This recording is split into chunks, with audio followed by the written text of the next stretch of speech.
For decades, 5 nations shared secrets so sensitive that few people even knew the alliance existed. The US, UK, Canada, Australia, and New Zealand built what would become one of the most powerful and secretive intelligence-sharing networks in history. The arrangement relied on one thing above all: trust. Trust that partners would share information honestly. Trust that intelligence would be used responsibly. Trust that democratic values would remain at the heart of the alliance. But after decades of mass surveillance revelations, political disagreements, growing competition with China, and changing national priorities, some observers are asking a difficult question. Is the trust that built Five Eyes beginning to fray? Welcome to The Rest is Classified. We're going to look today at this relationship. How did it start? How did it evolve? What does it actually do? How does it practically work? And can it survive Donald Trump in the White House? It was a very shadowy organization. When I started doing journalism, you'd hear this kind of whispered talk about, well, Five Eyes are doing this or that. Sounds like a monster. It sounds like a monster. And you never really knew publicly much about it. And actually, it's moved into the public space in the last 10, 20 years. It's become much more visible, but also that's laid bare some of the tensions around it. And I think this question about whether this really powerful alliance with an amazing track record is going to survive, is it going to grow, is it going to expand, is it going to shrink, I think is a really important question for today. And we have with us a very special guest, something of an expert on the Five Eyes, Richard Kerbaj. Richard, welcome. Thank you for having me. So Richard is an old friend, I should say. Is that right? Counterpart, I believe rival? so. Rival? Well, both. Both can work. You were the security correspondent for the Sunday Times newspaper. You're a BAFTA winning, that's a big award, for making TV documentaries, films like My Son the Jihadi. Produced a TV drama series on Alexander Litvinenko, Yes. a story we've covered. You've also written some books, most recently The Defector, which looks at some of these aspects of the relationships, but also before that, The Secret History of the Five Eyes. And also, Richard, you are an Australian.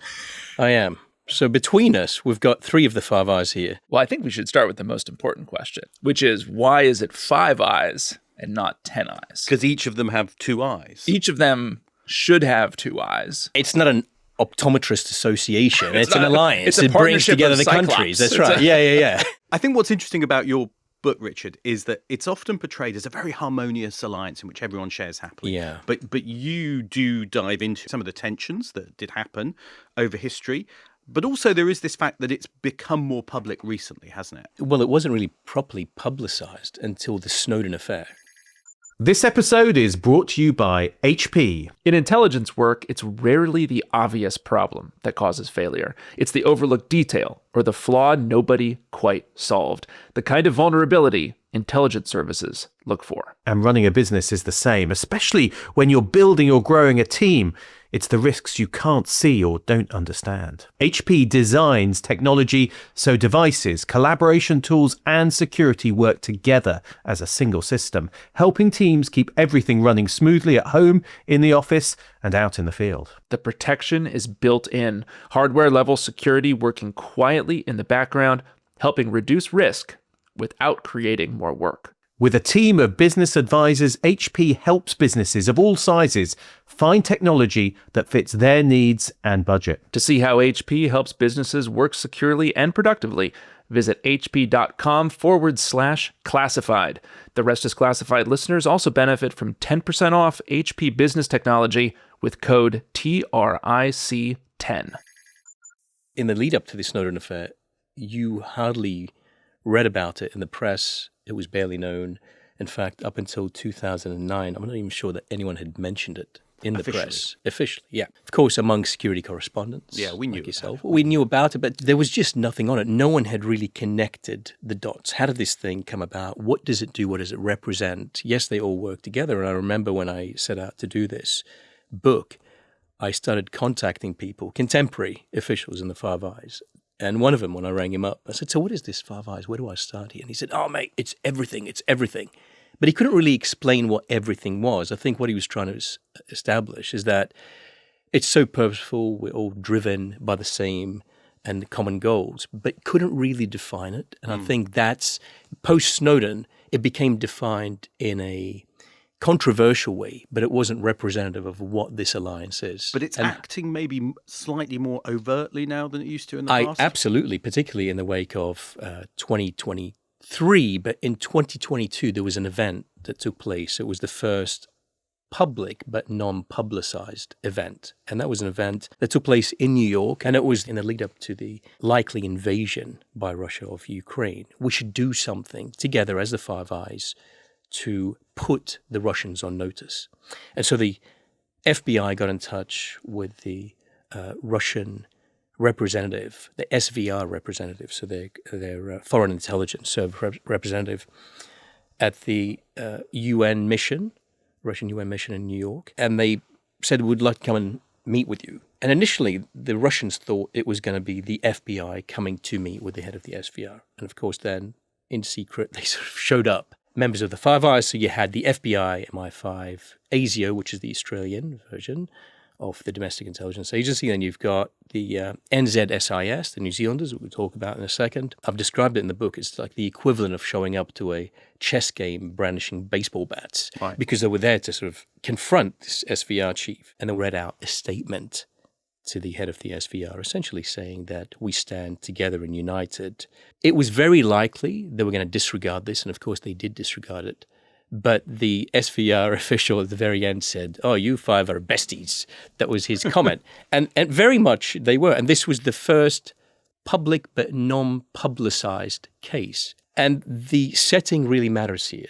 And we can go into why New York really matters for the Five Eyes story. New York, in the 1930s, it plays a really critical role in starting to form this relationship. I mean, take us there, Richard. Exactly. So it's twofold. One, yes, you're right, it does play a critical role in the formation of this relationship. But two, it is where the Nazis were running an espionage ring in New York. And they were doing that under the noses of the FBI, and the FBI had no idea about it.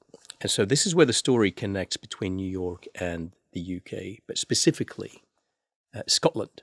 And there is a woman in Scotland who became a cutout for the Nazis, and I'll come back and explain what her significance is. But to tell her story, she's a fascinating person, not just because of the role she would go on to play, but because of the person she is and the upbringing that she has. So this is a woman called Jessie Jordan, who was born into a troubled situation and state. She struggled through a lot of abuse. And eventually, as a teenager, she broke away from the family.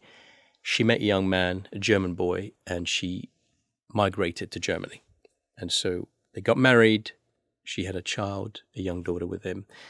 And within a few years, this man went out to fight during World War I, and he was killed on the Western Front. So it was a bad, not just a bad beginning, but a bad situation overall. So she married a second man. He turned out to be a womanizer who cheated on her, so she divorced him, married a third man. That didn't work out. Things weren't going right for Jessie, but the one thing that she was able to do is create these successful hairdressing businesses. And eventually, in the 1930s, having realized that she no longer wants to live in Germany because she felt there was a great deal of hostility towards Westerners post-World War I, she decided to return to Scotland to set up a hairdressing salon. Now, on her way to Scotland, having gone to the port of Hamburg to get her ship, she was arrested by the Gestapo, the German secret police. According to what she would tell us, because we've now got archives and police interviews that we could cite, and I do cite in the book, she said she was arrested by the Gestapo. They took her in, they roughed her up and said, "You must spy for Germany." She was trained by the Abwehr, the Defense Intelligence Agency of the Germans, and she wasn't given a great deal of training. It was very basic in how to identify military targets, how to report back to home, and then she was sent off. So she came to Scotland, and the first thing she did is she wanted to look for a front operation, and so she decided to buy a hairdressing salon. But everything was suspicious from the get-go because the hairdressing salon was on sale for £75 at the time. She decided to offer £300. Not a great way to negotiate if you don't want to be suspicious. It's not very Scottish to overpay either, is it? So, Apologies. yeah, she overpays quite suspiciously. Her assistant starts thinking, this woman's not right. She's barely here. She's traveling back and forth to Germany. Her assistant tips her off to the police, and the police pass on this tip off to MI5 saying there's something strange about this woman. But MI5 had been watching her for some time. and they'd been collecting the mail that she'd been receiving through the shop. They'd intercept the mail, open it, photograph it, put it back in this envelope, send it through to her. And then she would then open the mail and get the correspondence, repackage it, send it through. So it was just essentially cut out to circumvent any security surveillance. Ironically, of course, she was being watched. Now, in early 1938, MI5 intercepted a letter, and it was actually a plot to kill a US colonel in New York. The espionage network that was there wanted to overthrow him, so essentially drag him to a meeting, overpower him, take his military secrets, and potentially, kill him if they had to. So MI5 realizes, well, this is a death threat here. We can't maintain this investigation without informing The Americans. But there was no direct line of communication. So what they did is they passed on the information to the military attaché in the UK. And that was essentially the way that it worked back then. You would pass on the information to the military attaché would pass it on to the authorities in the US, and then it would get distributed to the FBI. J. Edgar Hoover, who was the director of the FBI, was reluctant to investigate because he didn't believe that there would be any espionage operations going on underneath his watch. This is never going to happen in my town. Eventually, he appointed an officer or an agent in the US, as they call them, to conduct an investigation, and they identified an espionage ring with 18 people in it. They arrested them all. They interviewed them, 14 of whom were released without charge on the basis that they would return to face court. Of course, they fled the country. And the other 4 were held. A hugely embarrassing episode for the FBI. And that's when MI5 spotted an opportunity, because they realized that the FBI has been...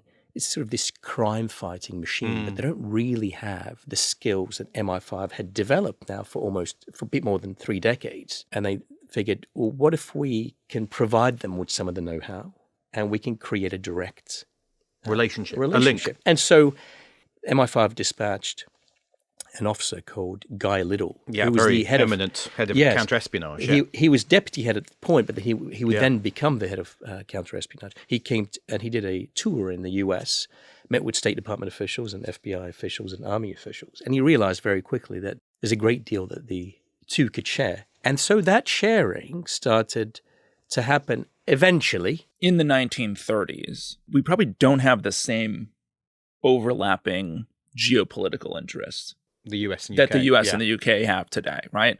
We have a pretty powerful isolationist political wing in the US who kind of think we don't want to get dragged into a potential European conflict.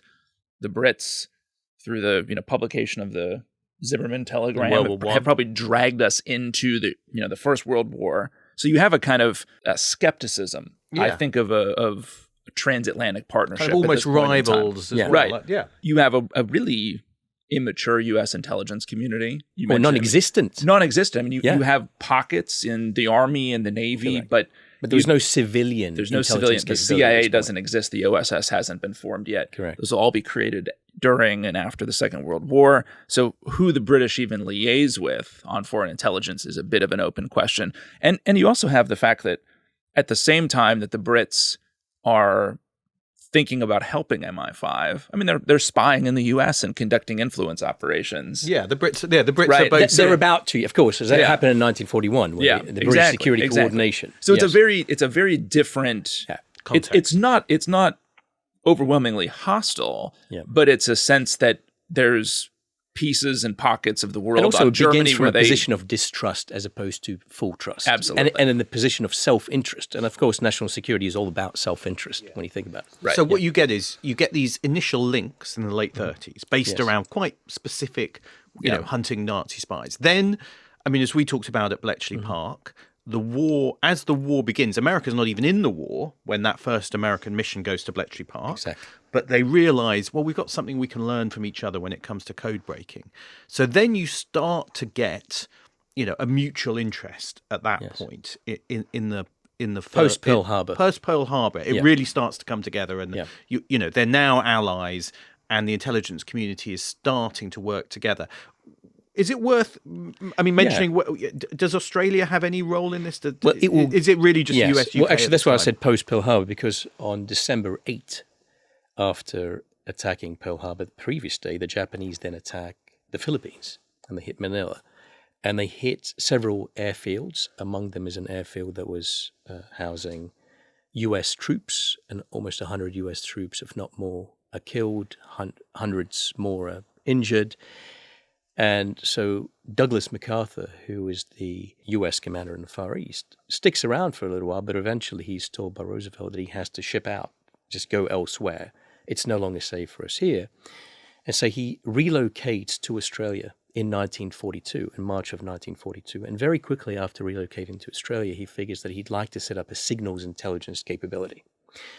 And that's where the Cipher Bureau is born. So it doesn't exist prior to that. It does not exist in the conflict. No, it doesn't. No, not in that context. In fact, he wasn't operating from Australia, right? Yeah. So he goes to Australia and he becomes a supreme commander for the South Pacific, and he wants to bring these people on board. And of course, one of the people that you mentioned in your Bletchley Park series is Sinkov. So he calls on Abraham Sinkov to go to Australia to help set up this center, and Sinkov brings on board people from Australia, Canada, New Zealand, US, and Britain.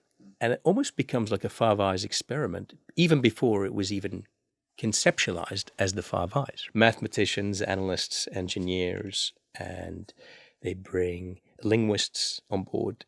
They were tasked with deciphering and decoding Japanese signals, mainly. There was a bit of collection that was going on, but it was predominantly analysis work.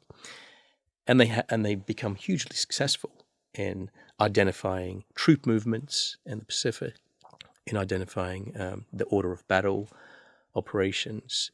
And that in itself becomes a success. And that's now happening in 1943. And that's around the same time that the FBI sets up a bureau in London. That then solidifies this intelligence exchange between the FBI and MI5 and starts to seep into other exchanges later on. So the 1940s played a really crucial role during wartime in helping develop those sort of communication sharing methods, and also this sort of early days of the alliance. And so I guess we've already got this sense of it being primarily a signals intelligence relationship, Yes. but also with this other kinds of intelligence exchange, for instance, between the FBI and MI5. Yeah. But this is really brought together by wartime. As it comes to an end, though, there's a question about what's going to come next. We know, of course, now that it's the Cold War, but in some ways the signs that there's going to be a Cold War, particularly when it comes to intelligence and espionage, comes out of a case which is in Canada. Yes, it does. And that's a case relating to Agor Gazenko, who was a cipher clerk working at the Soviet embassy in Canada. He'd been there for almost 2 years, and his background's quite fascinating because I don't think he was well suited for that kind of role. He was passionate about art and architecture. I think he studied architecture. And then he joined the military when the Soviet Union joined the Second World War in 1941. And when it started expanding its recruitment campaign, they reached out to the Young Communist League, and he was a member of that. So he was brought on board, trained in signals, and then he was sent to Canada. So now we're at the close of the Second World War. He's in Canada. But a few days before the end of the Second World War, he is taken aside and castigated by his boss for not securing all the paperwork that he should be securing. So he was basically leaving his papers on his desk. And so as a result, they said, right, you're fired from this role. And so in 2 weeks, you have to pack your bags and get back home. In the meantime, while he was waiting to be sent back home, he had a chat to his wife, and he's like, we kind of like it here in Canada. Yeah. The weather is cool. The people are really nice. I wouldn't think of Soviet intelligence as sort of a 2 weeks notice kind of enterprise. Well, there's been a few of those cases, but that's exactly that. So big mistake. That's right. His wife agreed that if we can get political asylum, we will stay here. So what he did cleverly is he started collecting documents that will be of use to US, British, and Canadian intelligence. He already had his eyes on 3 of the Five Eyes. He was way ahead of himself, way ahead of time. And eventually, he on the 7th of September, I think it was, to 1945, he left the embassy with 109 documents stashed into his coat. And then he went off to try and interest a newspaper in his story, thinking if we could break this story, this could be a great thing. Well, of course, the newspapers can't always spot a great story, Gordon, as you know. So they're like, well, that's not one for us. The night editor was not there, and then he was there at the time, and he's like, this is not one for us. I'm not sure that's going to make a front page story, you know. Feels like me talking to my editors back in the day on Sunday Times. And so eventually he returns, and the Soviets are now looking for him. It's like, what's happened? Where is this guy? So they try and confront him at his house, but they don't get there because he's hiding with his family at his neighbor's place. So they get there. So it's a manhunt now. They're looking for him. Completely. The next day, RCMP, the Royal Canadian Mounted Police, come to the rescue. The Mounties. Exactly. And they take him in for a debriefing. And they realize that this guy is really distressed, to the point that declassified debriefings that I went through for the book revealed that he was on the verge of suicide, but also they thought that if they were to release him, he could murder his wife and child and then kill himself. He was that distressed. Helpfully for them, he had 109 documents to go through, but the Canadians didn't really have the capability or the know-how to interpret and analyze those documents. So they called on the Brits, because of course the Brits are ever so reliable, and they get someone from MI5 is dispatched to do a debriefing. And here's where it becomes really compelling to those of us who are obsessed with espionage. All the information that the British were getting from him and interpreting and analyzing was being sent back to the UK, but it had to go via a person who's appointed to receive it all. And that person is someone you guys may have heard of called Kim Philby. He was working at MI6 at the time. And he said, I'll take this on board. Let me have a look at this. And he'll pass it on. But also what it did is it encouraged other agencies to join in the interpretation and analysis. So the FBI debriefed him. And so did Arlington Hall. They also did their own debriefing. Home of the Army Signals Intelligence Service. Precisely, which is the counterpart to Bletchley Park during wartime. And so the intelligence that they got really put Canada in a great standing in the eyes of the US and UK, but also, importantly, arguably as well, triggered what would become the Cold War. That was kind of the moment that we discovered that this has happened. And of course, we discover as well through him and through the intelligence he shared, a lot of the atomic spies that the Americans and the British were pursuing, and the Canadians too. The crucial point about Gouzenko is that he reveals that the Soviet Union is spying massively on the West. And particularly on the US. And particularly on the US. Yes. And they hadn't really known that before. Yes. But they had some idea before, because of course Venona was showing that, and the Venona program. So we should just explain, Venona is the break into Soviet codes they're using to communicate with agents. Well, then going back to Australia, there's another big defector there that sort of pulls the Aussie thread in the kind of early days of the Cold War. Sure. And I think in a lead up to that, it'd be good to frame it in what actually was happening in Australia, because of course Australia was the setting where the Cipher Bureau was created by General MacArthur, and then it becomes the problem child of the Five Eyes situation, before the Five Eyes is even called the Five Eyes. And that is because right after the Second World War, so in the 1946-47, the British and Americans discover that the Australian Department of External Affairs, which is the equivalent of the State Department in the US or the Foreign Office in the UK, has been penetrated by the Soviet Union.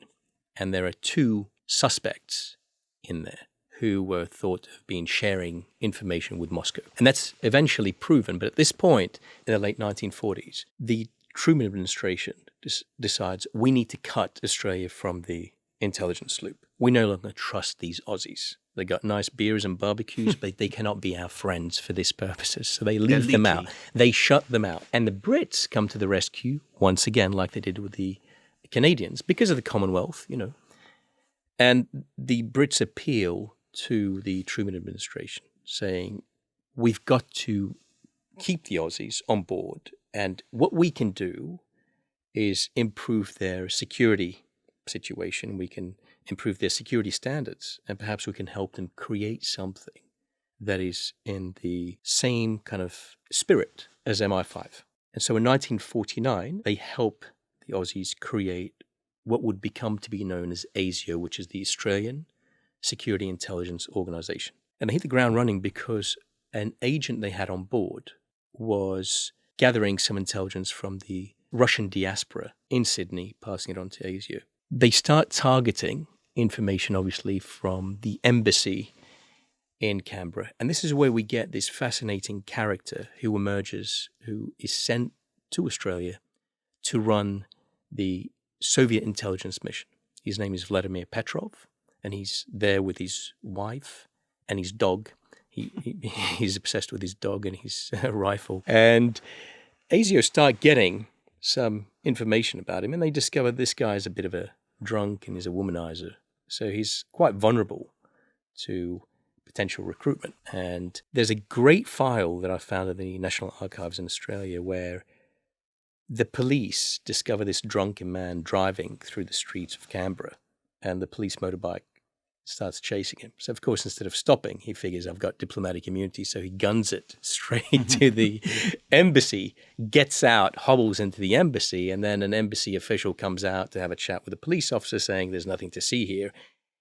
The police didn't know at the time that ASIO had already been watching him because, of course, that agent that ASIO had, who had penetrated the Russian diaspora, was now interacting with Vladimir Petrov. And Petrov thought he had recruited the agent.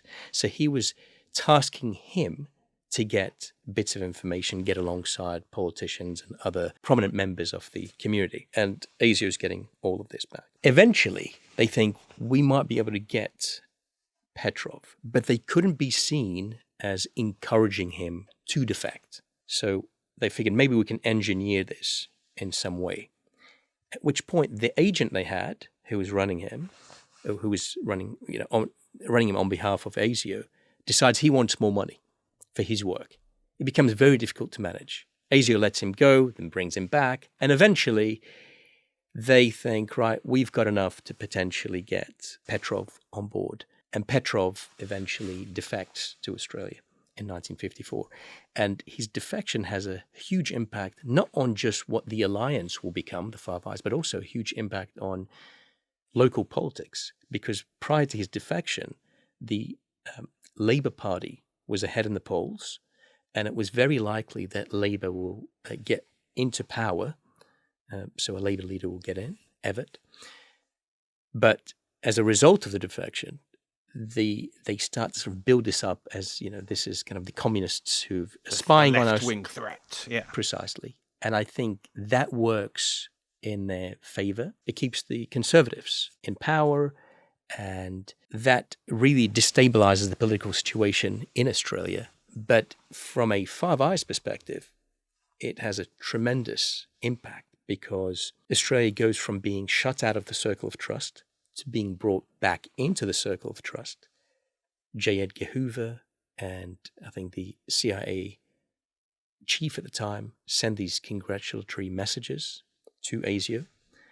And now ASIO is cemented as being a serious player in the intelligence game. And also the intelligence they gather from Petrov goes to be of great service to the Americans and the Canadians and the British. So this is about 50, this is now 1954, 55. Now in 56 is when the alliance comes together officially. Because of course, in the lead up to all of that, the build up from the late 1930s, right through the 1940s and into the mid 1950s, there are interactions, there are tensions, as we've pointed out. But now in 1956, the UK-USA agreement, which was created in 1946, is expanded to include Canada, New Zealand, and Australia to become the Five Eyes. So at this point, the Five Eyes now kind of exists. But we should say, shouldn't we, it's not an organization, is it? It's not, there's not a Five Eyes headquarters building, some secret base somewhere, is there, David? Which would be great. Wouldn't it? Yeah. So what...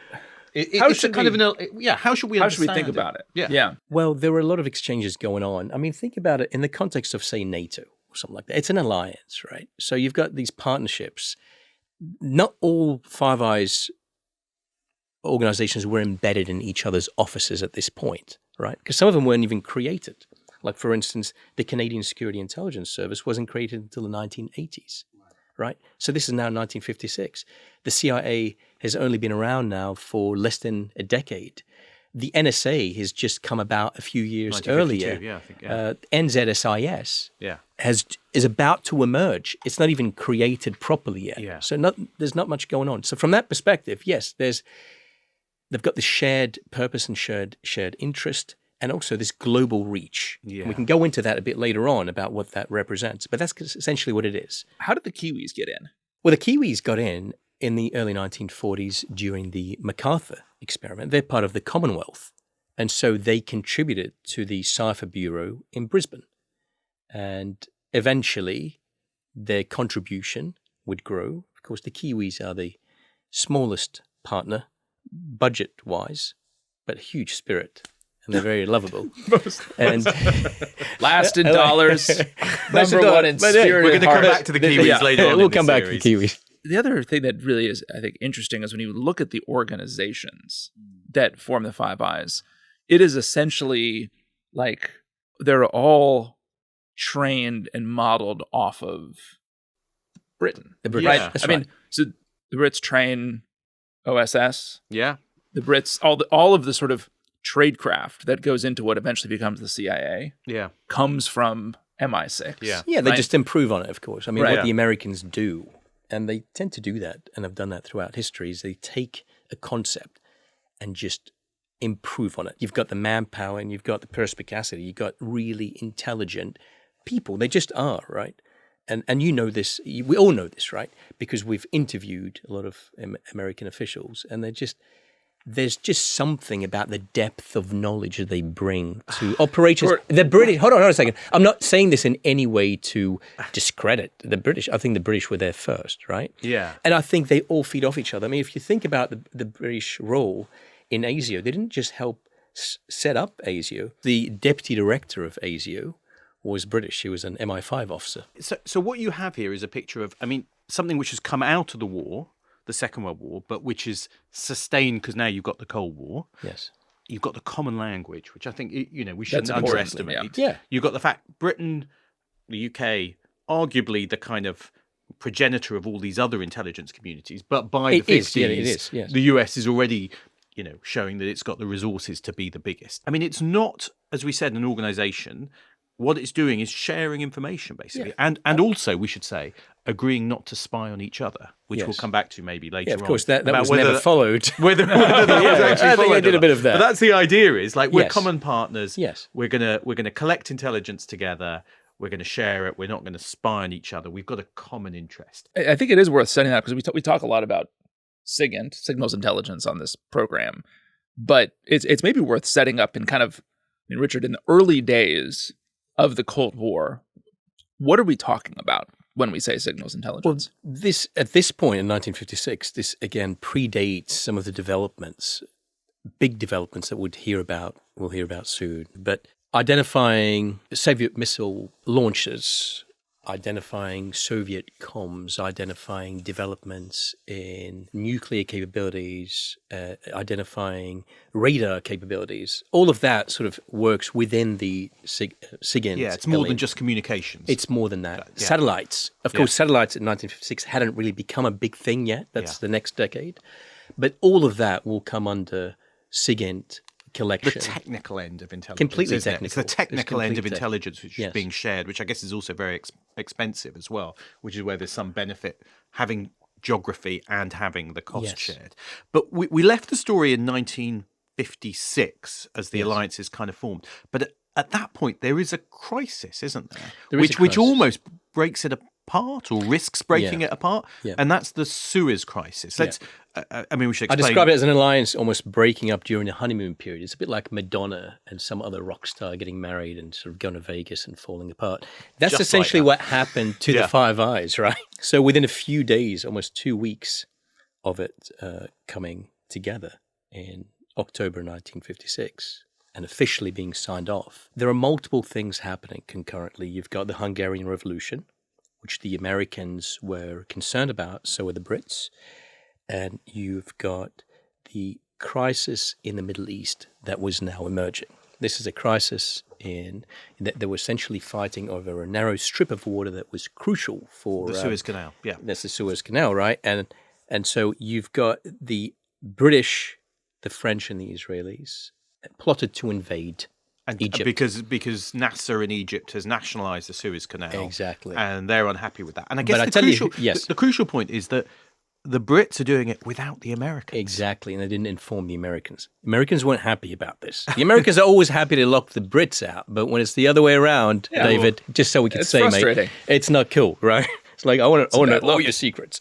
So they've locked out the Americans, but the Americans discover this, and they're not very happy. So Eisenhower at the time, he's particularly unhappy because he's got a second term that he's trying to secure. 1956, he's got the election campaign. The election campaign he's got to worry about. Eisenhower's trying to figure out, now the Soviet Union's been quite threatening towards Britain. He didn't like that either. So he wanted to get some sense of how much of that was genuine. And so he tasks the CIA to figure out what the situation is with the Soviet Union and whether or not Moscow is likely to conduct a military attack against Britain. Meanwhile, the UK is collecting intelligence on diplomatic and military communications from the Soviet Union, so they feel that they've got some sense of coverage of what Moscow's thinking at that point. In addition to all of that, GCHQ and MI5 had created this operation in London where they bugged the Egyptian embassy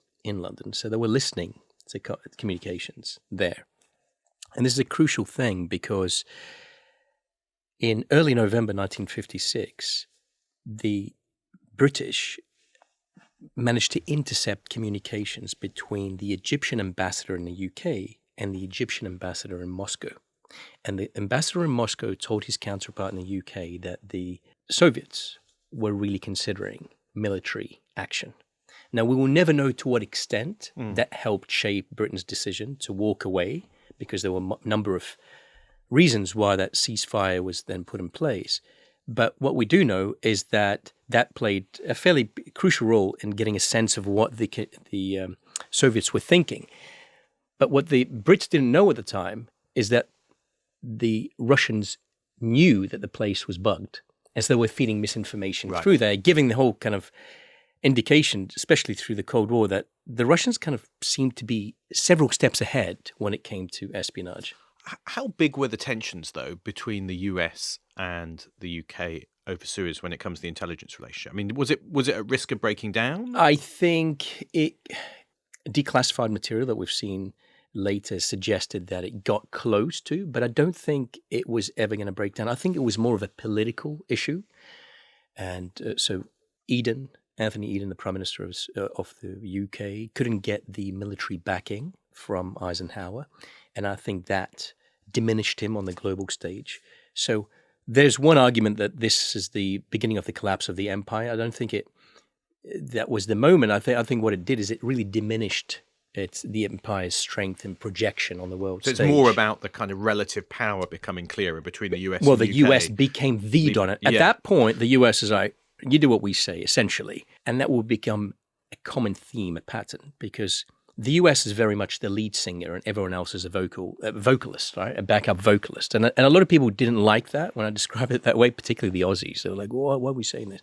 But it's true because it becomes the dominant force in resources, in capabilities, in just its ability to reach. It is worth saying, I think, that the hard logic of the relationship, which I think is it's a theme, and it's something we'll continue to talk about throughout the series, is that when you talk about signals intelligence in particular, it's really, really expensive in this era. Right? It's very capital intensive, and geography matters, right? And I think it's still, I'm sure we'll talk later, it still matters today, but back then it really mattered, because if you're trying to intercept satellite downlinks, or you're trying to intercept even kind of regional or local communications, the way it's done with, microwaves or high frequency radar, whatever it might be, being closer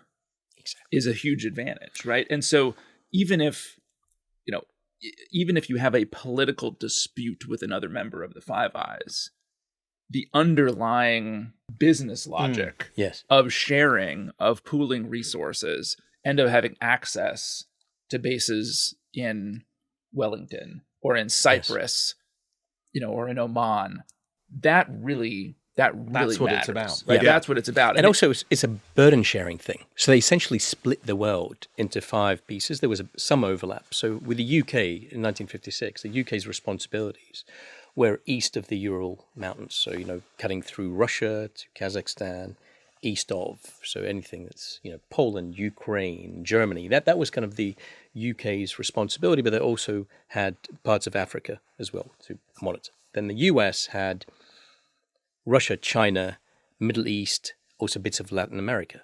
The Canadians looked at Eastern Russia as opposed to West that the UK was looking at, and also did some of Latin America. And then when the Aussies joined and the New Zealanders, they looked at sort of East Asia, Southeast Asia. And that's where China becomes a very important factor here in the 1950s, because, of course, China becomes the PRC, the People's Republic of China, in 1949, and very quickly begins developing capabilities that are quite worrying to the Five Eyes, from the nuclear developments to the eventual Sino-Soviet split.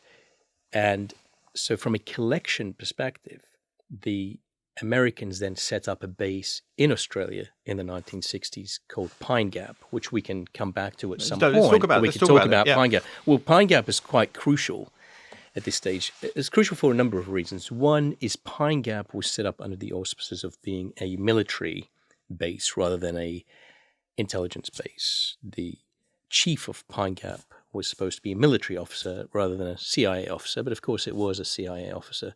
His name is Richard Stallings. And it's a U.S. base. It's in Australia. Very right? much. Well, it's U.S. run. It's called it's a cooperation, but come on.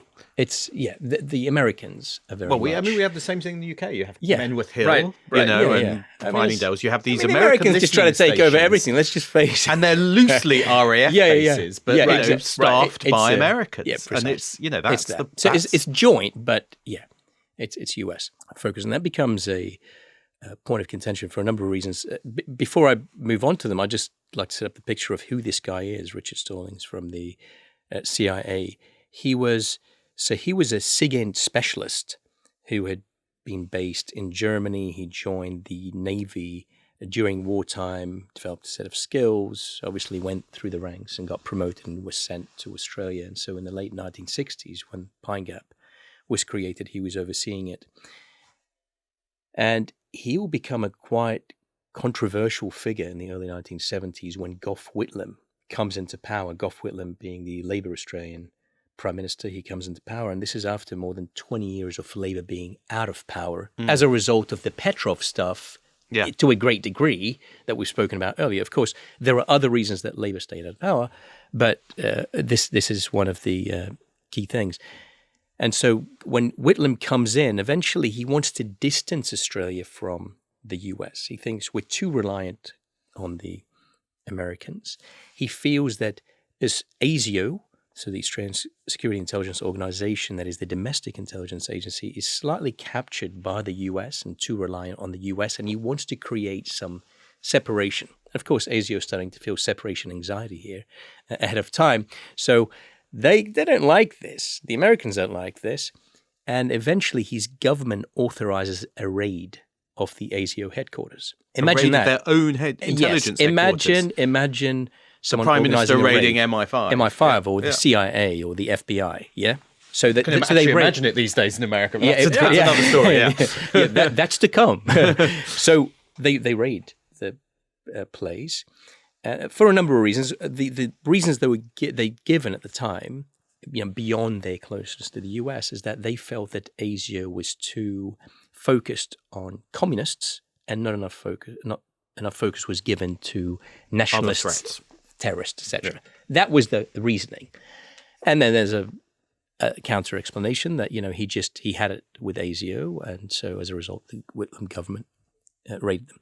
That caused a huge problem for anyone sharing with ASIO, particularly the Canadians and the US. There were getting in touch. We know this now through declassified material, that they were trying to get some assurances that how is this going to impact our intelligence? This is our product that we've shared. Are you going to share it on?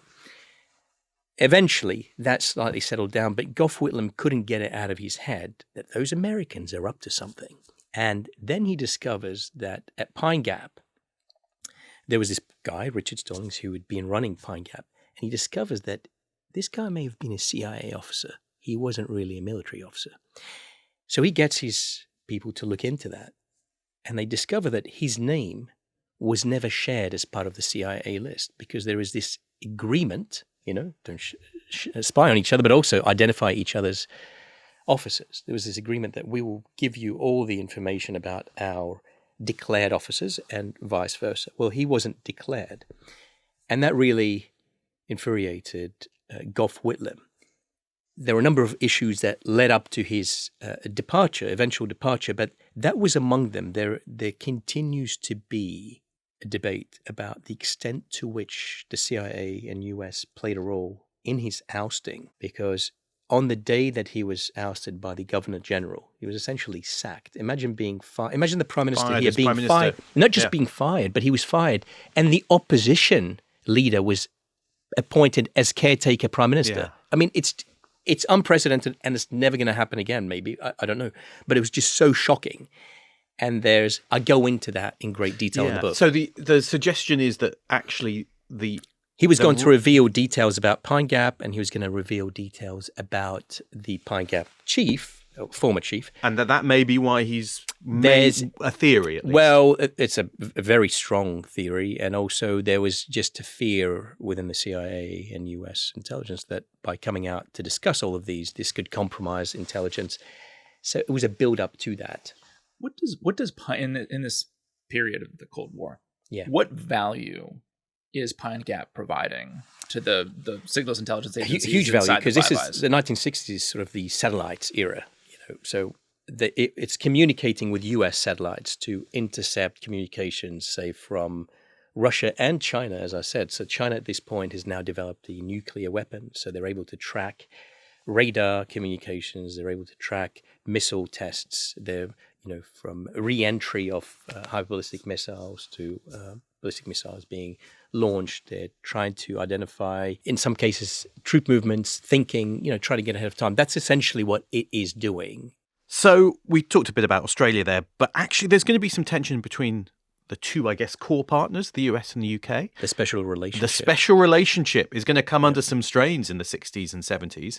And it's particularly thanks to our dear friend Kim Philby, isn't it? And that issue of whether the Brits can be trusted. But it does play a big role, doesn't it, in creating suspicion within the Five Eyes and between the US and the UK, not just creating suspicion, but also I think it impacts Britain's confidence, self-confidence, because 51 you had Burgess and Maclean defect, and then you had Blake defect in early 1960s, and then you had Philby defect, I think in 63, 64. So there have been these defections to the other side of the Iron Curtain. It's not looking good for MI5 as a domestic agency. And so it's becoming increasingly deferential to the CIA. And at the CIA, you've got this very strong character, strong-willed character, who suffers from a great deal of paranoia as well, a man called James Jesus Angleton, who was the head of counterintelligence at the CIA, so essentially the chief mole hunter. And he is convinced that the CIA has got moles and the KGB's penetrated the CIA, but also convinced that they've penetrated MI5 and potentially MI6. And the reason he's convinced is twofold. One, he was really broken by Philby's defection because Philby was one of his mentors in the lead up to the defection. And two is because a man who defected to the West in 1961, Anatoly Golitsyn, reinforced that belief that the KGB had penetrated the CIA. And he said to him, you've got spies all over. So they ran mole hunts within the CIA. Even the British Prime Minister, yes. Harold Wilson might be a spy. Harold Wilson in 1964. In fact, there's a great scene where Jim Angleton flies over to the UK to meet with the respective heads of MI5 and MI6. And he says, I believe we've got evidence that Harold Wilson, your new Prime Minister, is a spy. And they said, well, can you share the intelligence? And he said, no, we can't share the intelligence. And you can't tell the cabinet members about it, but we need you to sort of investigate. And of course, MI5 just thinks this is going a bit too far. We're not going to act on this. And they rightly didn't act. And that would later on was proved to be information that he'd obtained from Anatoly Golitsyn. Who had been, And another case, so at this point, the CIA is also trying to effect changes in leadership at MI5. So in coalition with the White House, they dispatch a couple of officers under the cover of CIA officers. So these two people come out to the UK to ingratiate themselves with the British intelligence community. And they're specifically here to collect dirt on MI5, on its leadership, on its managerial setting, and on Roger Hollis, who was the Director General of MI5 at the time, and who would eventually become a suspect himself in these sort of mole hunts. And then they went back, these two individuals pulled together a report that kind of criticized MI5. MI5 discovered this, and so they confronted the deputy head of the CIA station here, saying, if this happens again, you'll be kicked out. So these are tensions now bubbling up. You fast forward through the 1960s towards the end, and a lot of the information that the CIA had provided is being discredited. It's turned out to not be true. All of the mole hunts have resulted in nothing. About 40 to 50 people at the CIA had their lives torn apart and ruined because of this mole hunt that went nowhere. So in the early 1970s and 1971, MI5 gets an approach from a young KGB officer, Oleg Lialin, who was working out here in the UK as a trade official. And he approaches MI5 through a police station saying, I have information to give. And they quickly discover this is a guy who's suffering from a premature sort of midlife crisis, who's got multiple girlfriends, cheating on his wife, and he wants to figure a way out of it. They debrief him repeatedly, and they eventually discover that what he's telling them is actually true. But the key thing here is that they didn't share any of that information with the CIA. Why not? Because the CIA had tried to convince MI5, and did convince MI5 through the 1960s, that any defector who comes your way is likely to be a sent director. It's a fake defector. Sorry, a sent defector. And so that meant that if they were to share that information about Oleg the Lialin, Americans would just dismiss it. Precisely. So they held it back, they corroborated the information, and eventually worked out that we need to expel Soviet spies. And that's the subject of my new book, The Defector, and I'll go into that in some detail, but the point being there is that they identify 105 Soviet spies to kick out of the country. The big question was, do we tell the Americans that we're going to do this? Well, the Americans were always going to prioritize détente as part of their thinking. Improving relations with the Soviet Union. And they didn't care about, if the two things had to compete, if preserving détente had to compete with Britain's national security, they'll always choose détente over that. So Ted Heath at the time decides we're not going to tell our American friends, and so they trigger this expulsion of Soviet spies. And that's what really irritates Henry Kissinger, who at the time is the national security advisor, and also Richard Nixon, who's the president.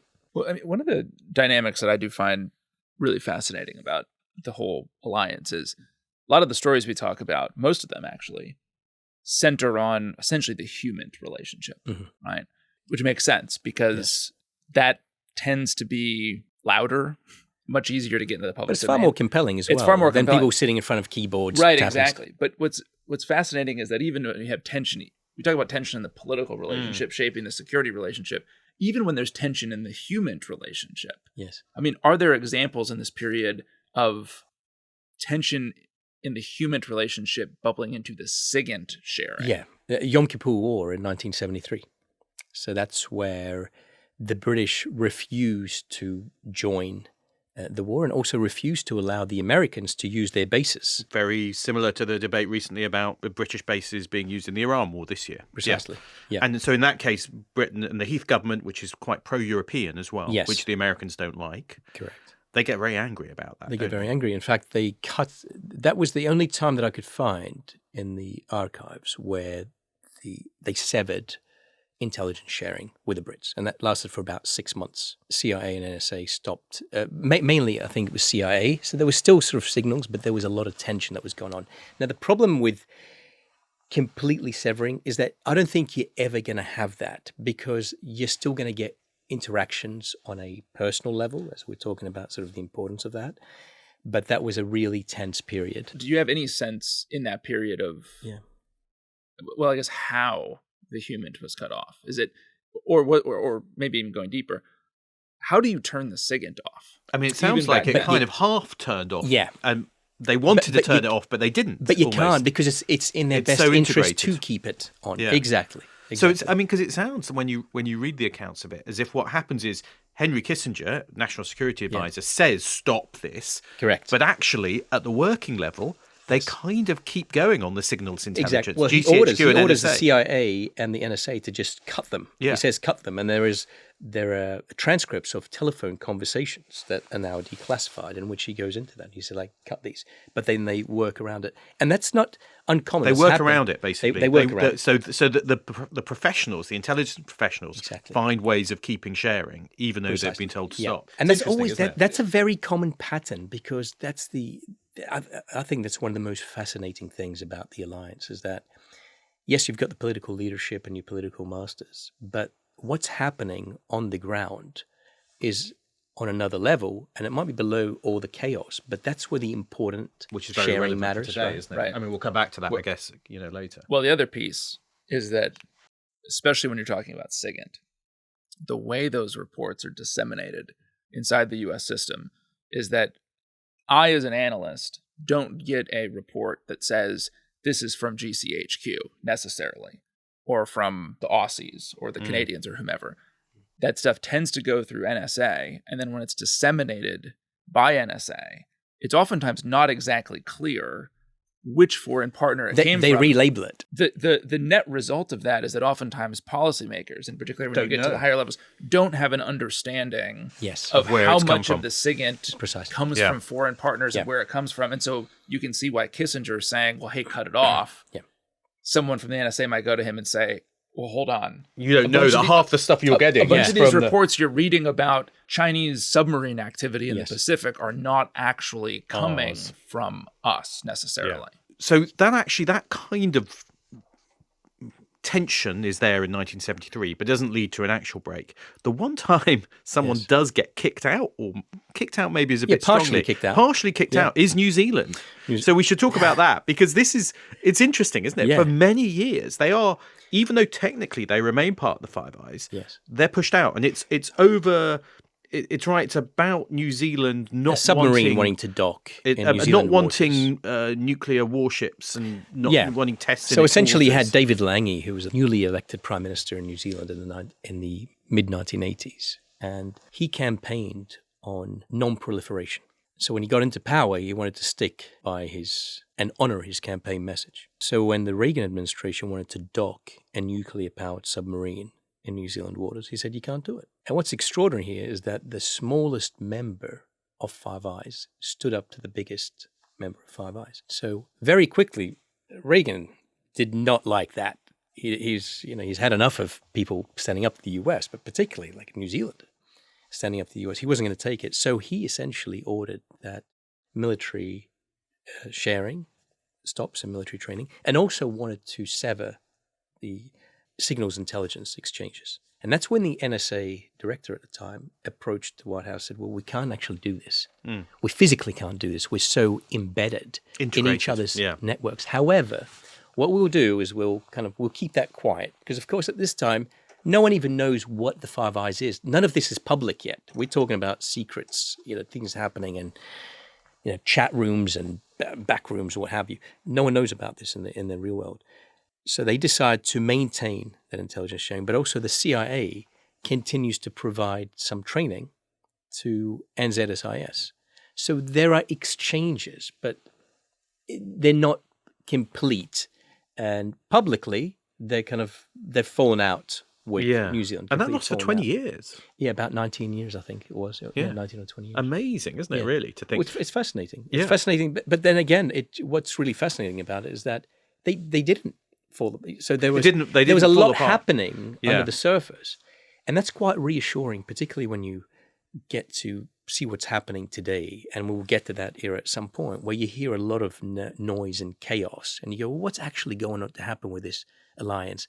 And I'm pretty confident that it'll remain intact. But we'll get back to that. And I think the analytical point here is that, we've talked about political friction and sort of how even when that gets pretty hot, the way it bubbles down into the intelligence relationship is pretty limited. And the signatories in particular find ways to keep sharing stuff, even when the politicians don't like it.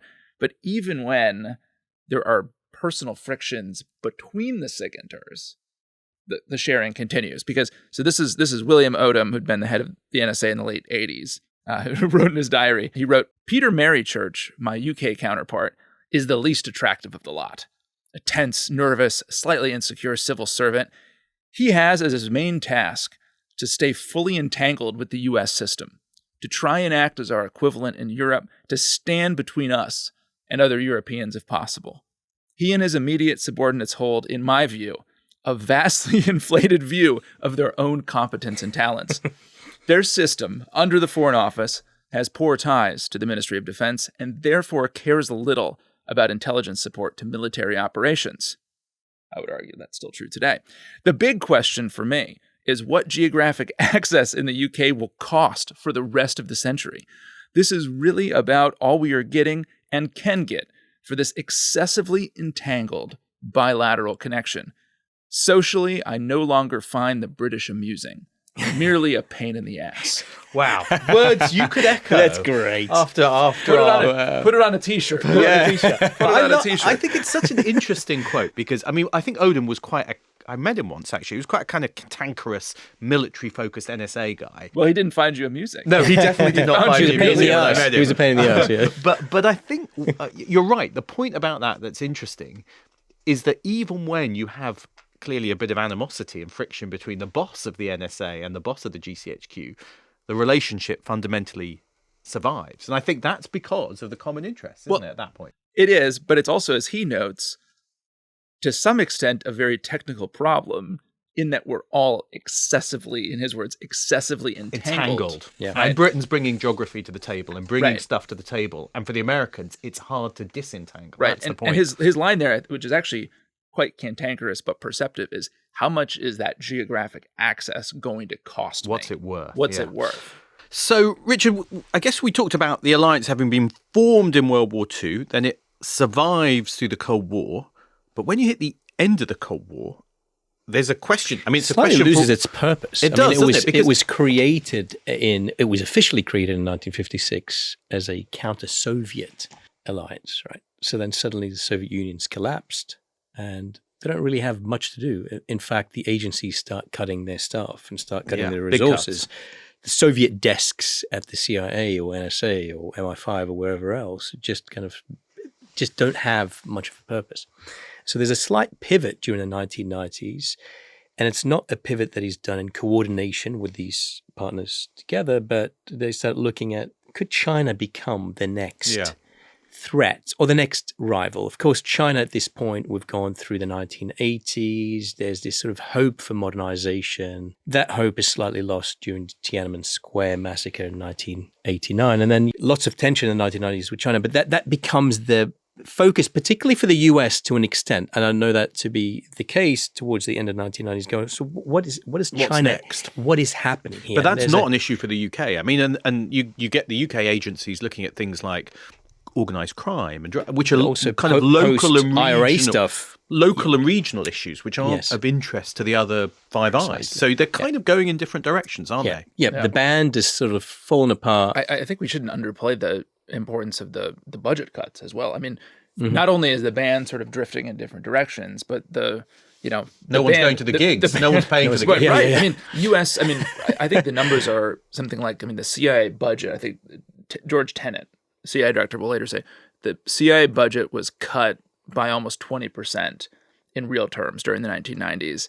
The workforce dropped by about a quarter. Yeah. And so it's harder. And Richard, I don't know if we have numbers from the end. It's always harder to get numbers from the NSA. Latest, I can give you sort of the latest numbers now just on how, because I think that will help frame the kind of overall picture. And I think the overall picture kind of remains relatively the same throughout in terms of the budgets that they have. So if you look at the latest budget now, the US intelligence community is about $106 billion annually.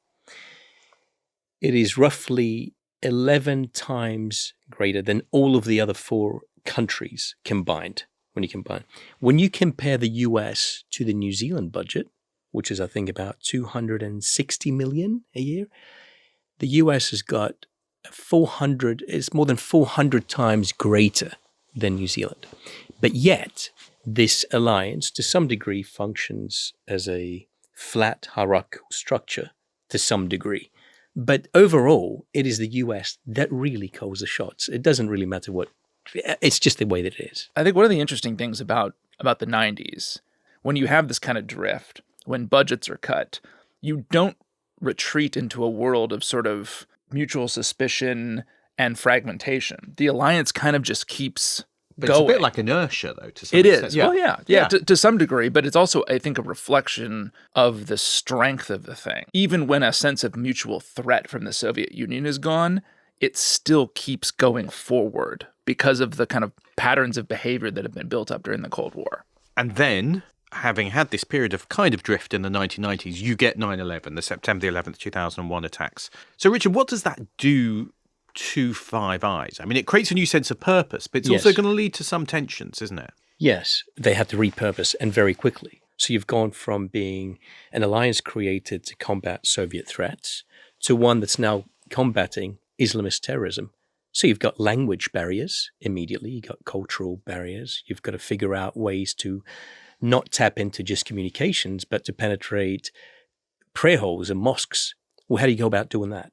How long does that take to start cultivating relationships? That's where human becomes a huge part of this. But the problem, David, is that the CIA goes a little bit off the rails, some might say.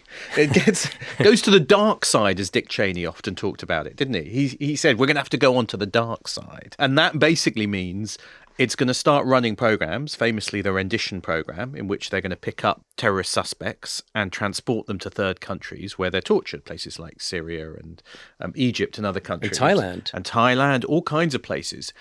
And it's a much more aggressive posture by the CIA. It's fair to say that among all of the Five Eyes countries, the U.S. took a much more militarized approach to the war on terror. For the Brits, for instance, this is quite difficult in this period because they kind of know suspects are disappearing. And we now know into what these called the black sites and places like that, where the suspicion is they're tortured. And the Brits don't want to get involved with that, but they don't maybe ask that many questions. They say they don't know. They don't ask enough questions. I think in some cases, of course, they knew. Because they're passing off, sometimes extent. passing intelligence to the US to be used to targeting render people or to question identify some of people these. to pick up. And that that was revealed many years later through the intelligence security committees, so the parliamentary committee. But I see, going back to the point that David was making, they took a much more militarized approach. I think, yes, that is absolutely the case. That's kind of putting it mildly.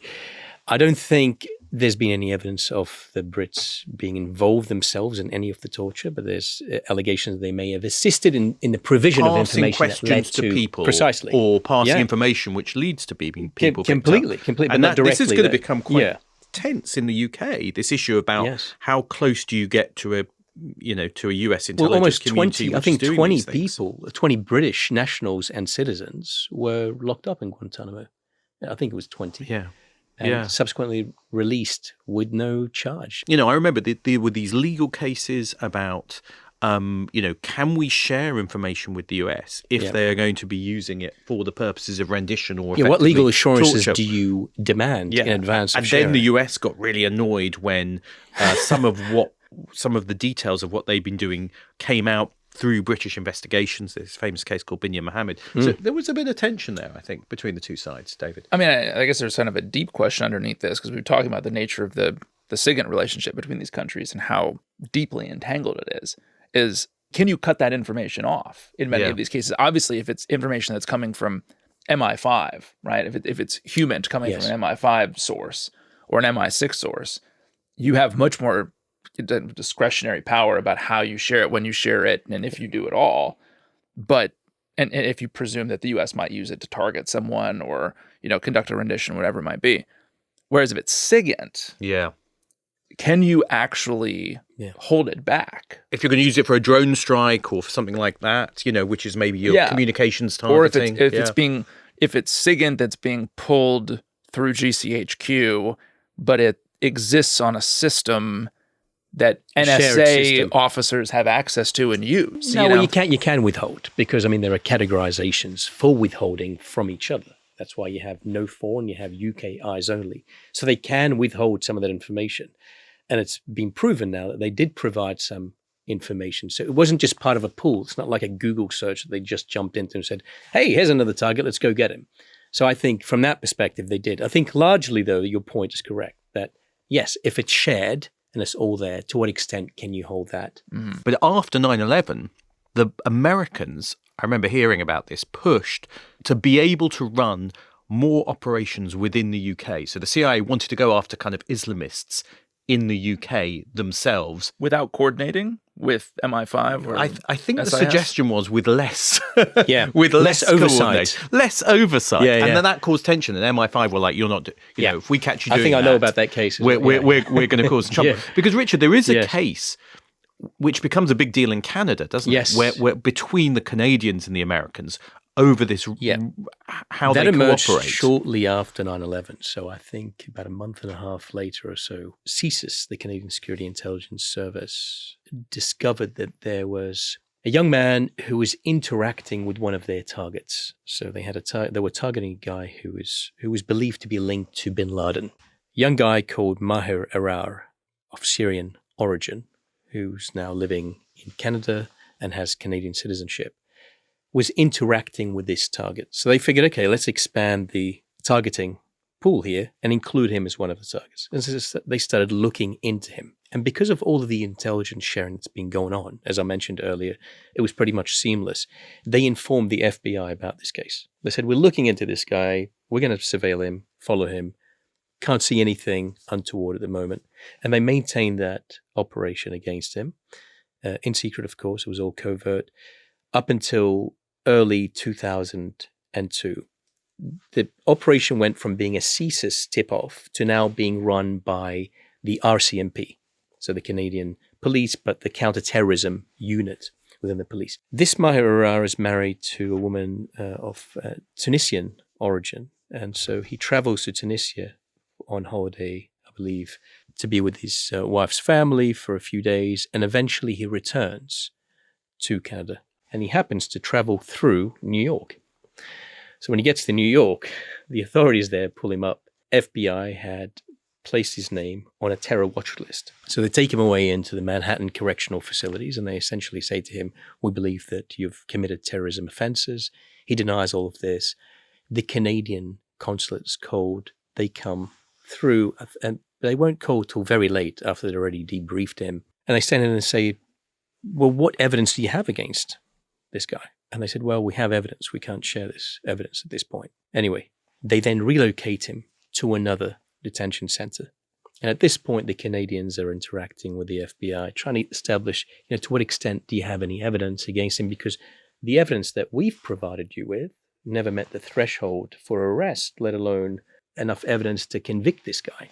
At one point, the Canadians seek some more information, and the FBI says, right, listen, we're figuring out whether or not to send him back home to Syria. And they said, but he's Canadian. He has Canadian citizenship. He should be here. They said, well, we'll see how that goes. Eventually, they meet with the Canadians and say, we're making the final decision soon. But in fact, they had already made the final decision without informing the Canadians. The FBI had essentially renditioned this guy to Jordan, and he was in a car being taken all the way to Syria. Gets to Syria. The Canadians discover this, but it's way too late. And for the next year or so, he's tortured. And at the beginning of the torture, they're smashing his hands with cable wires and all sorts. And the FBI sending questions to the interrogators to ask him. Eventually, he confesses. And he starts claiming that he is trained with bin Laden and he's got these links. But of course, none of that was true. He just wanted the torture to stop. The FBI was sending questions to the Syrians? Yes, correct. Yeah, and that's all come out in a public inquiry in Canada, in which I discuss in the book. But they pass on the information, and eventually the Syrians, his interrogators, even they feel sorry for him. They said, well, we don't think he's telling the truth. We don't think that he is a terror suspect. Can you imagine the Syrian torturers saying, this is a bit too much, even for us?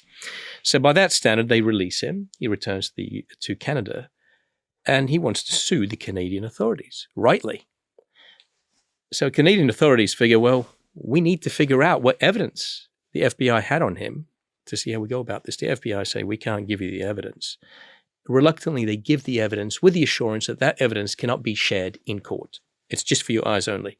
And it turns out that the evidence they used against this guy was the same information the Canadians had provided, which never met the threshold for arrest, let alone conviction, rendition, torture, and all the other things that they've sort of carried out. So it was it becomes a big deal in Canada. Massive. He successfully sues the Canadians, I think, for 10 million plus, but then so do several other targets, Canadian targets, at least one of whom was also sent back to Syria to be tortured.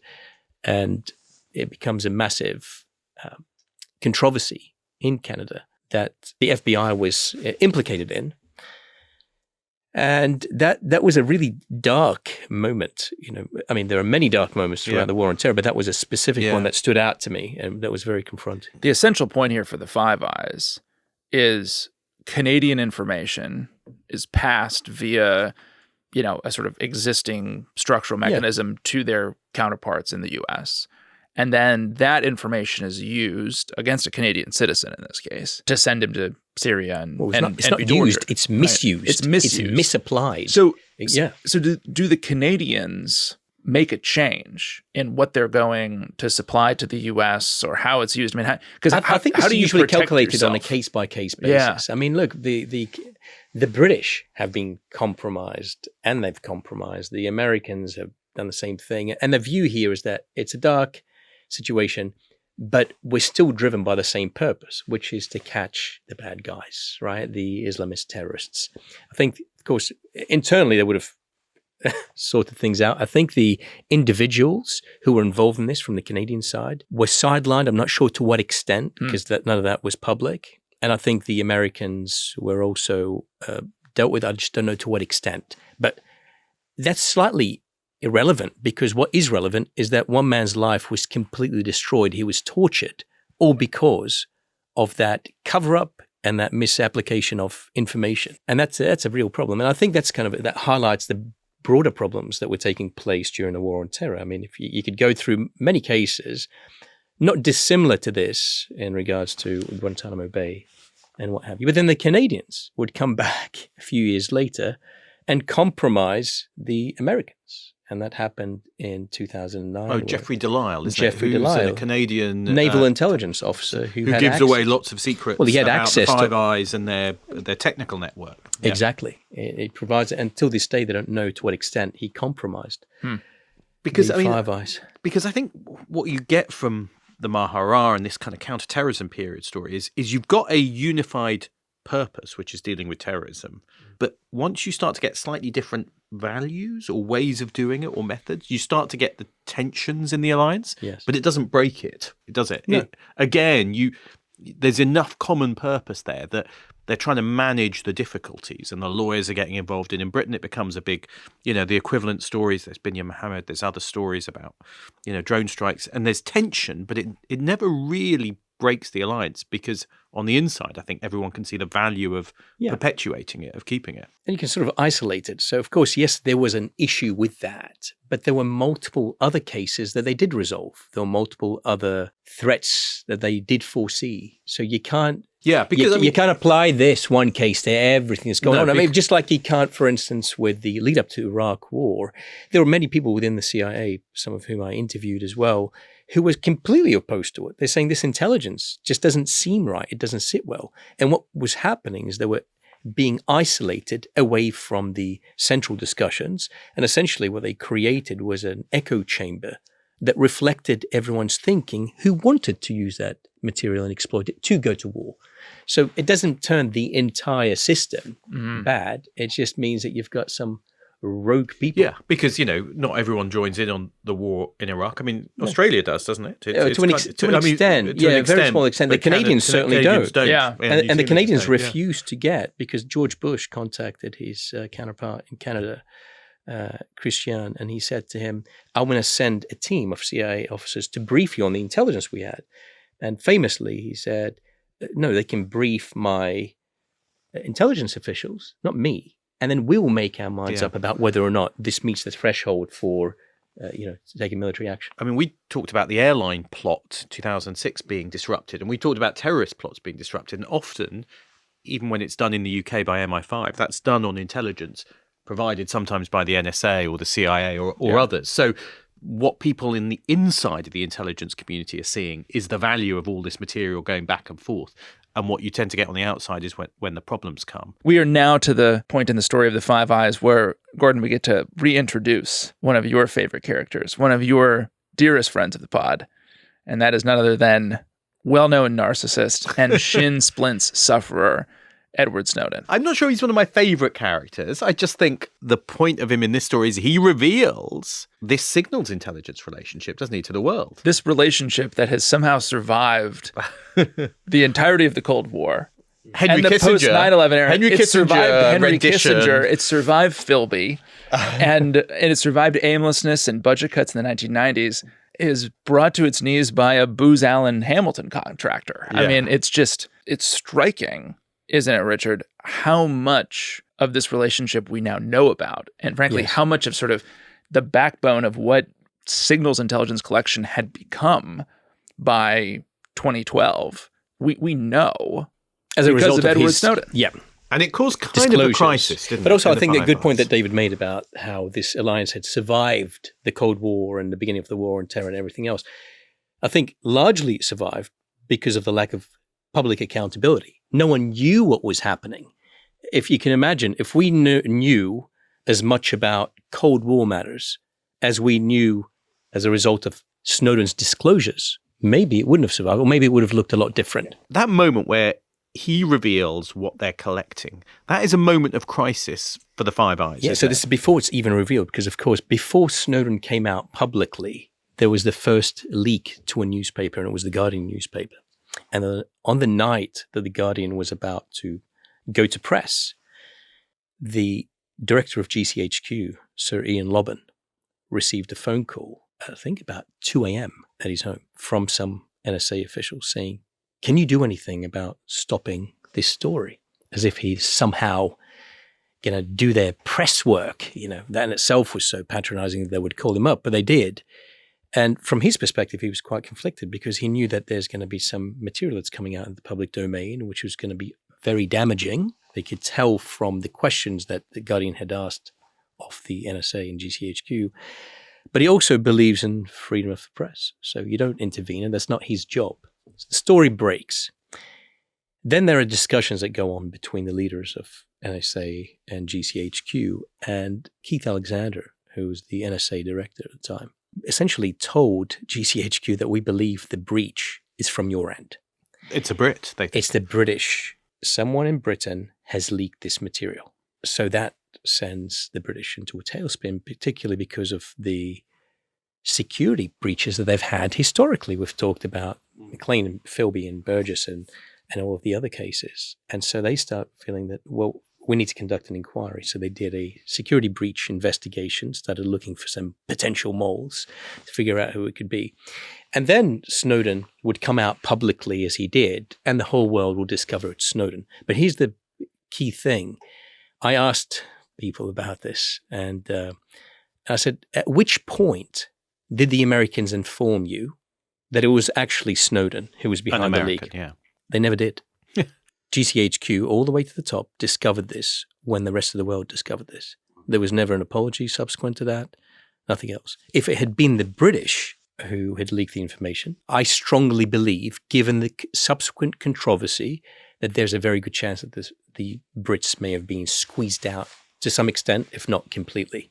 It would have looked a lot different If it had been a Brit. And in fact, a few months later, there was a meeting, a Five Eyes meeting in Sydney, Australia, and the British were intending to confront the Americans about this. It's like saying, this is really damaging for all of us, but particularly, this had nothing to do with us. This is a contractor who's done this. And no one would really team up with the Brits because the Aussies are going, well, look, we kind of want to stay on good terms with the Americans, and the New Zealanders couldn't really speak up, and the Canadians were saying, well, we've got our own issues that they had with Jeffrey Delisle. So the broader point here is that every intelligence agency within every Five Eyes country has been breached to some extent. And in so doing, those breaches have directly or indirectly affected other Five Eyes partners. So you have to live with it. It's not, the Snowden case is so unusual, but also so damaging because it revealed to our closest partners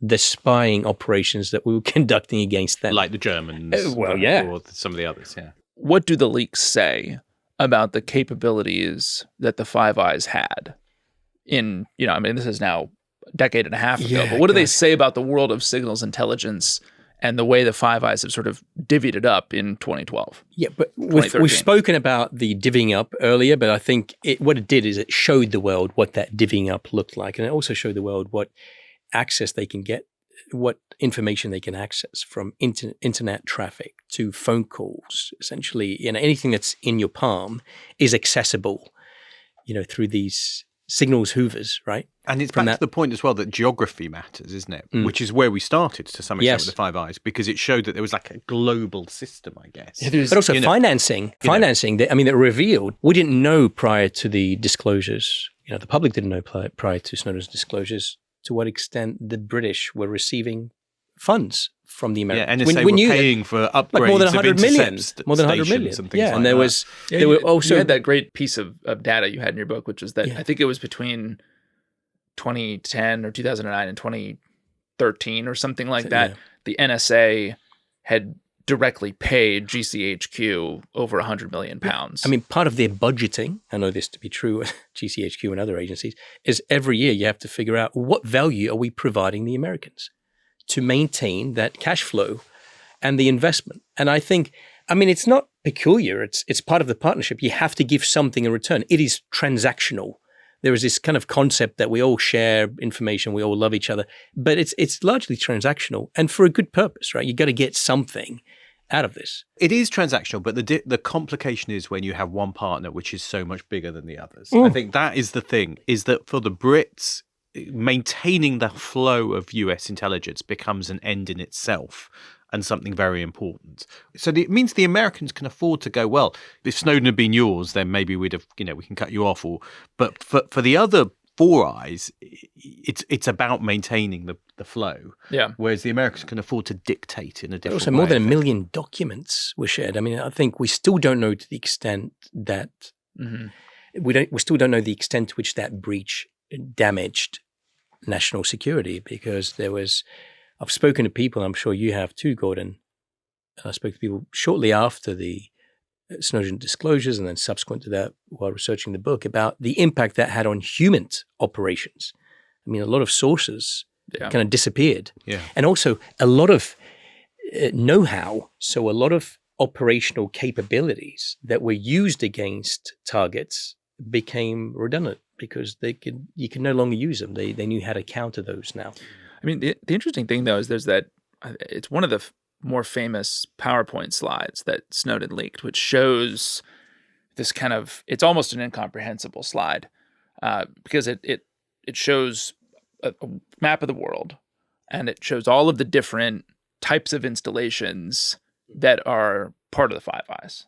And one of the things that's on there, I believe it's on the slide, is the way, I thought this was so fascinating, is the way the NSA and presumably the rest of the Five Eyes SIGINT agencies think about what SIGINT is. And it shows, and the reason I bring this up is it goes to show why, even though the Brits are smaller, the Kiwis are tiny, there's still in the modern age, geography matters because, so it's like one of them was third party in liaison. Okay. Yes. One of them is a regional, which is basically in every embassy in the world, there's an upper room that's full of antennas, right? And that are targeting very local signals, hugely important. And there were, 80 plus dots on the map for those in most embassies, right?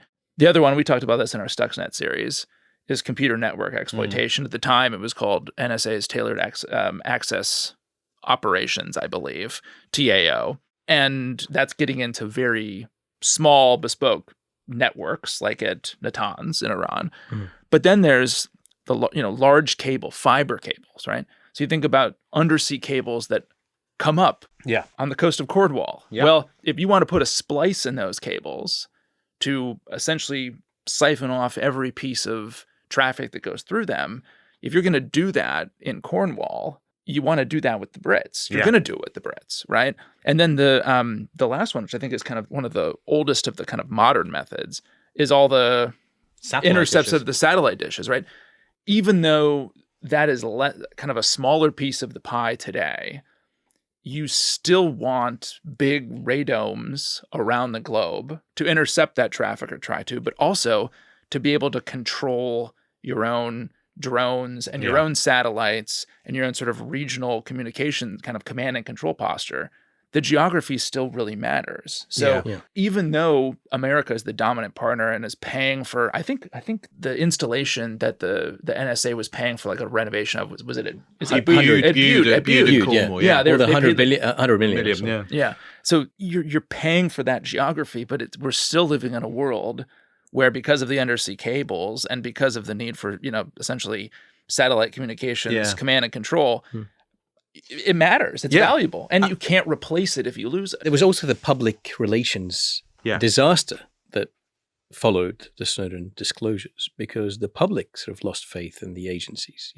They went from having to deal with their image post Iraq and all of the controversy that brought with it about renditions and detention centers and whatever else that we've already discussed, to now going, well, the general members of the public are concerned about this because are they accessing my information? And to what extent? What about the communication that I'm having with family or friends? Is that accessible? One of the interesting questions which came up out of Snowden, which I think is worth addressing, is this issue about spying on each other. Because one of the questions I think that some of the reporting raised early on was whether Five Eyes was being used to get round controls on spying on your own citizens. So I think the claim was, well, NSA is not supposed to spy on its own citizens. So does it ask GCHQ to spy on Americans? And that became a claim. And that was the claim. And actually, it was proven not to be true. Sure, but also that became quite controversial when Trump came into power. Trump accused GCHQ of spying on his electoral campaign, if you recall. And this claim that Five Eyes was is a secret way of spying on each other's citizens and bypassing controls. Exactly. And if you speak to Five Eyes people, they're very adamant that is not how it works. And that if you're the UK, you are under the same restrictions as the US in spying on US citizens, and that there are controls on that. Yeah. But that was one of the kind of interesting questions, which I think Snowden made people think that maybe this global surveillance system. But they also started looking like the bad guys. I think they had to do a lot of work on public relations and transparency. I mean, there was a big thing about SIGINT agencies are great at PR. Yeah, exactly. Well, SIGINT and human, because a big question that I was asking people when I was interviewing for this section was, could transparency have gotten to the point that it's at now without the Snowden case? And people said, well, eventually it was going to get there. I don't think so. I think intelligence agencies act when there's a controversy. Let's focus on one other area where there was a bit of tension with the Five Eyes, though, before we finish this episode, which is actually over China. Because after that Snowden period, you start to get China coming onto the agenda as the kind of new threat and the new big problem. And here, again, you get a slight difference between them. And the difference comes over Huawei, this Chinese telecoms company. This issue about whether you should trust a Chinese telecoms company to build your 5G or new next generation phone infrastructure, or whether there's a and you've just paraphrased. Well, the Aussies took the first step, and it's very interesting because there's quite a significant difference between the Five Eyes, because the UK already has Chinese telecoms kit in its infrastructure from the 2000s, and it's allowed it in. GCHQ was kind of monitoring some of the kit. They thought they had a handle on it, they could control it, and the question becomes: do you allow more Chinese telecoms influence? And you're right. The Americans are going to say no, and the Aussies are going to say no. The Australians went first. So Malcolm Turnbull, who was the Prime Minister at the time, actually tasked the head of the ASD at the time, Mike Burgess, the Australian Signals Director, the Australian Signals Director, which is the version of NSA in the US.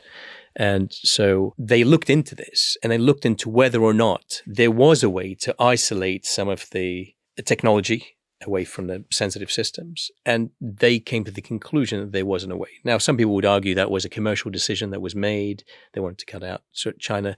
Based on what I was told, I think that they were right to do that. And also they were particularly worried because China introduced legislation in 2017, the National Intelligence legislation, which essentially obligated anyone, whether they're a corporate entity or an individual, to provide information to the intelligence agencies in China when requested.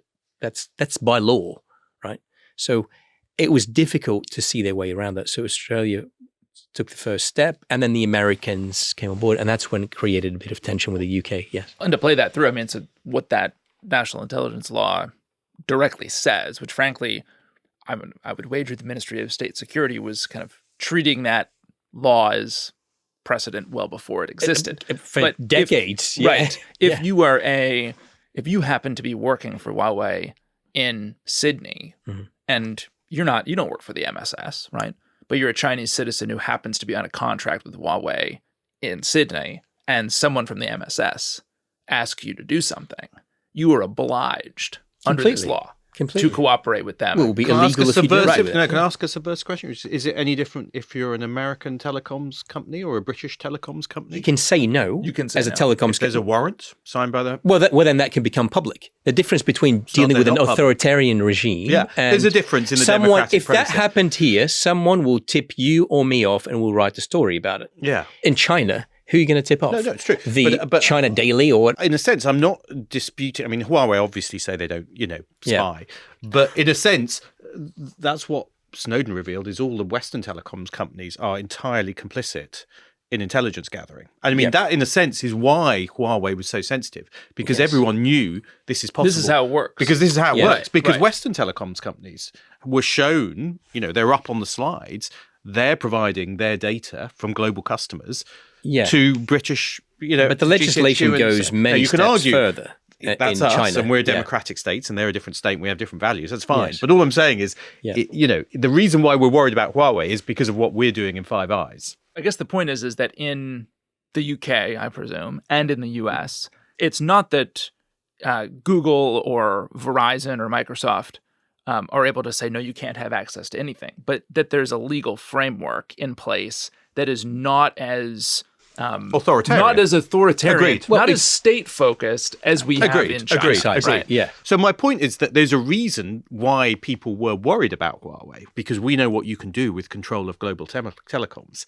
We as the Five Eyes understand the power of control over telecoms because we've been using it for decades. That's why as China becomes a global power and starts selling telecoms equipment, we're like, that's a risk. Well, we understand the risks. There's a great analog in the crypto AG story we did on the pod, where if you actually control the hardware and then obviously the associated software that goes with that hardware that's designed for it, you can embed bugs, loopholes, backdoors into that tech that the other side may not be able to find. I mean, it absolutely is true. It's not, I don't think it's a question of fairness. It's a question, I agree with you, of understanding the advantage that control of a telecommunications or communications backbone gives you. You don't want to grant that to the other side. I'm not saying we should. It's what just are you saying, Gordon? I'm saying... And now a message for our sponsors, Huawei. The Ministry of State Security. What are you saying? I'm merely saying that the fears over Huawei come from us knowing in the Five Eyes what we've been doing. What capabilities, we've been doing. That's why we worry about it. Yeah. The Five Eyes it's not about fairness, Gordon. No, it's about intelligence it's about advantage. information advantage over our adversary. But what's so interesting in this case is the Americans are like, don't use Huawei equipment. And the Brits, GCHQ, are like, we can manage the risks. Yes. And so the Americans actually put quite significant pressure on the UK government through the context of Five Eyes. Deployed a few officials here to confront some British officials at the Cabinet Office. Yeah, and there's a scene that I write about in the book where they... Well, I think Kieran Martin, who's head of NCSC, he's in there, confronted by American officials to be told, get rid of Huawei. Yeah, otherwise kind of thing. Yeah. Why? How would the Brits even come to a different conclusion about the sensitivity? Because I would assume that given the tightness between NSA and GCHQ, Yes. the perspective on the vulnerability from a system would be quite similar. I mean, I can give you the brief. We could do episodes on this. The brief answer is we'd let them in almost without thinking in the early 2000s. And then we retrofitted a security regime around it, particularly In 2010. In 2010 at Banbury, which is a place which I visited, which was paid for by Huawei, but staffed by effectively GCHQ people who were examining the kit and doing technical oversight of it. Now, that means they felt they could see what was going on with Huawei kit. If you wanted to be really cynical, you could say there are advantages if you're an intelligence agency in being able to understand and pore over the kit. And that might even offer you certain, benefits as well as security management. So the Brits were like, this kind of works for us. We're inside Huawei's deployment of its infrastructure. We can see what's happening and we can assess it for security reasons. So in their minds, that meant they could manage the risks. This became a really interesting debate, and we might talk about it because I think we're going to talk to Kieran Martin, who was overseeing this on the podcast in a bonus episode for our members about why the Brits had a different view from the Americans. But the Americans turn up the pressure to the point where they say, we may not trust you enough to share certain forms of intelligence because of you having Huawei in your infrastructure. I mean, they said that, didn't they? I mean, whether they were really going to do it, I'm not sure. But there was a We never got to it in the end. But there was a threat, wasn't there, Richard? Yeah. What would the Americans have cut off? It was the Americans in coalition with the Aussies. Yeah, so both the Aussies turned up played a these. significant role in putting pressure on the Brits, saying... But it would have been, for instance, if you've got US bases in the UK, if any of the communications would have gone off Huawei infrastructure, they'd be like, well, we can't trust that. And they never quite specified. I mean, maybe we should ask Kieran about this, what the cut-offs might have been. But the suggestion was not as a punishment they were claiming, but as a security measure. As a security measure. We can't trust some of our information going on your networks if those networks have Huawei in it. Of course, the truth is anything really top secret wouldn't go over a Huawei network. Right? So the Brits were like, this doesn't make sense. And so I think it was more a case of political pressure by threatening it than actual cut-offs. There was definitely tension there, wasn't there, Richard? Yeah. Well, I think the political pressure is a key point. I spoke to Theresa May about this subsequent to the UK banning Huawei. And I think that's the impression I got. There was because they felt that they could protect the overall system by virtue of keeping them out of the sensitive areas, keeping Huawei out. But I think there was pressure. But also there were the cost pressures because Huawei was the cheapest. Yeah. It was cheaper than Ericsson, I think, and the other organization that was providing. And we have been looking at the origins, the tensions during the Cold War, and we're now going to talk about the Five Eyes very much in the present day in the world of Donald Trump, and I think also talk a lot at the end of this episode about where this relationship might be going. Precisely. I think that takes us back to the beginning where we talked about the case of the first public but non-publicized operation by Five Eyes, where they confronted the head of the SVR at the Russia mission in New York. Well, and that was 2022, that was wasn't 2022 in the lead up to the Russian invasion of Ukraine. Well, in 2023, the Five Eyes got together and said, let's put on a Five Eyes conference. And that was the first time in its history that the five leaders of the Five Eyes, the respective human intelligence agency leaders, stood together to talk about the big existential threat. And that threat, so we've now gone through Cold War, war on terror. Now this is the threat that China presents, the existential threat. You had the heads of, I guess, the security agency arm. So it was from the UK, it was Ken McCallum, head of MI5, was there, the head of the FBI, Chris Wray, and the other Mike Burgess, Mike Burgess, and they were there on a public stage for the first time to talk about the threat from China specifically. And it was interesting. I think they chose to do it in Silicon Valley, which is where Stanford is, partly to say it's about intellectual property being stolen by China and to raise the concern level and to speak out about it. And they really had made a desire they wanted to go public. It was slightly unfortunate because it came just after. This is October 2023, after October the 7th, when the Israel-Hamas kind of conflict started after Hamas attacked Israel, and it meant actually that almost overshadowed their desire to talk about China at the time. And I think it didn't quite get the focus maybe that they expected, and they'd put a lot of work into it. But it was a sign that we've seen in recent years. Five Eyes actually put out statements in their name, haven't we? About but also what preceded that big, AI, things like that. What preceded that big Five Eyes event was a bilateral event that was hosted here at MI5 by Ken McKellen. And it was him and Chris Wray standing side by side to talk about the China threat in 2022. I think it was summer of 2022. Chris Wray, former FBI director. Correct. And the reason that mattered is, and I felt that was a historic moment at the time because, as we've explained now over the preceding episodes, they've gone through World War II, fighting Nazis, Cold War, combating Soviet threat, and then combating Islamist threat during the War on Terror, but never before had those two leaders stood side by side so publicly to discuss an existential crisis, and that was China. So then what follows the following year is that big event. And just behind the scenes, because I asked the question for something that I'm currently doing at the moment, just researching on China, but why weren't the others involved in the 2022 case?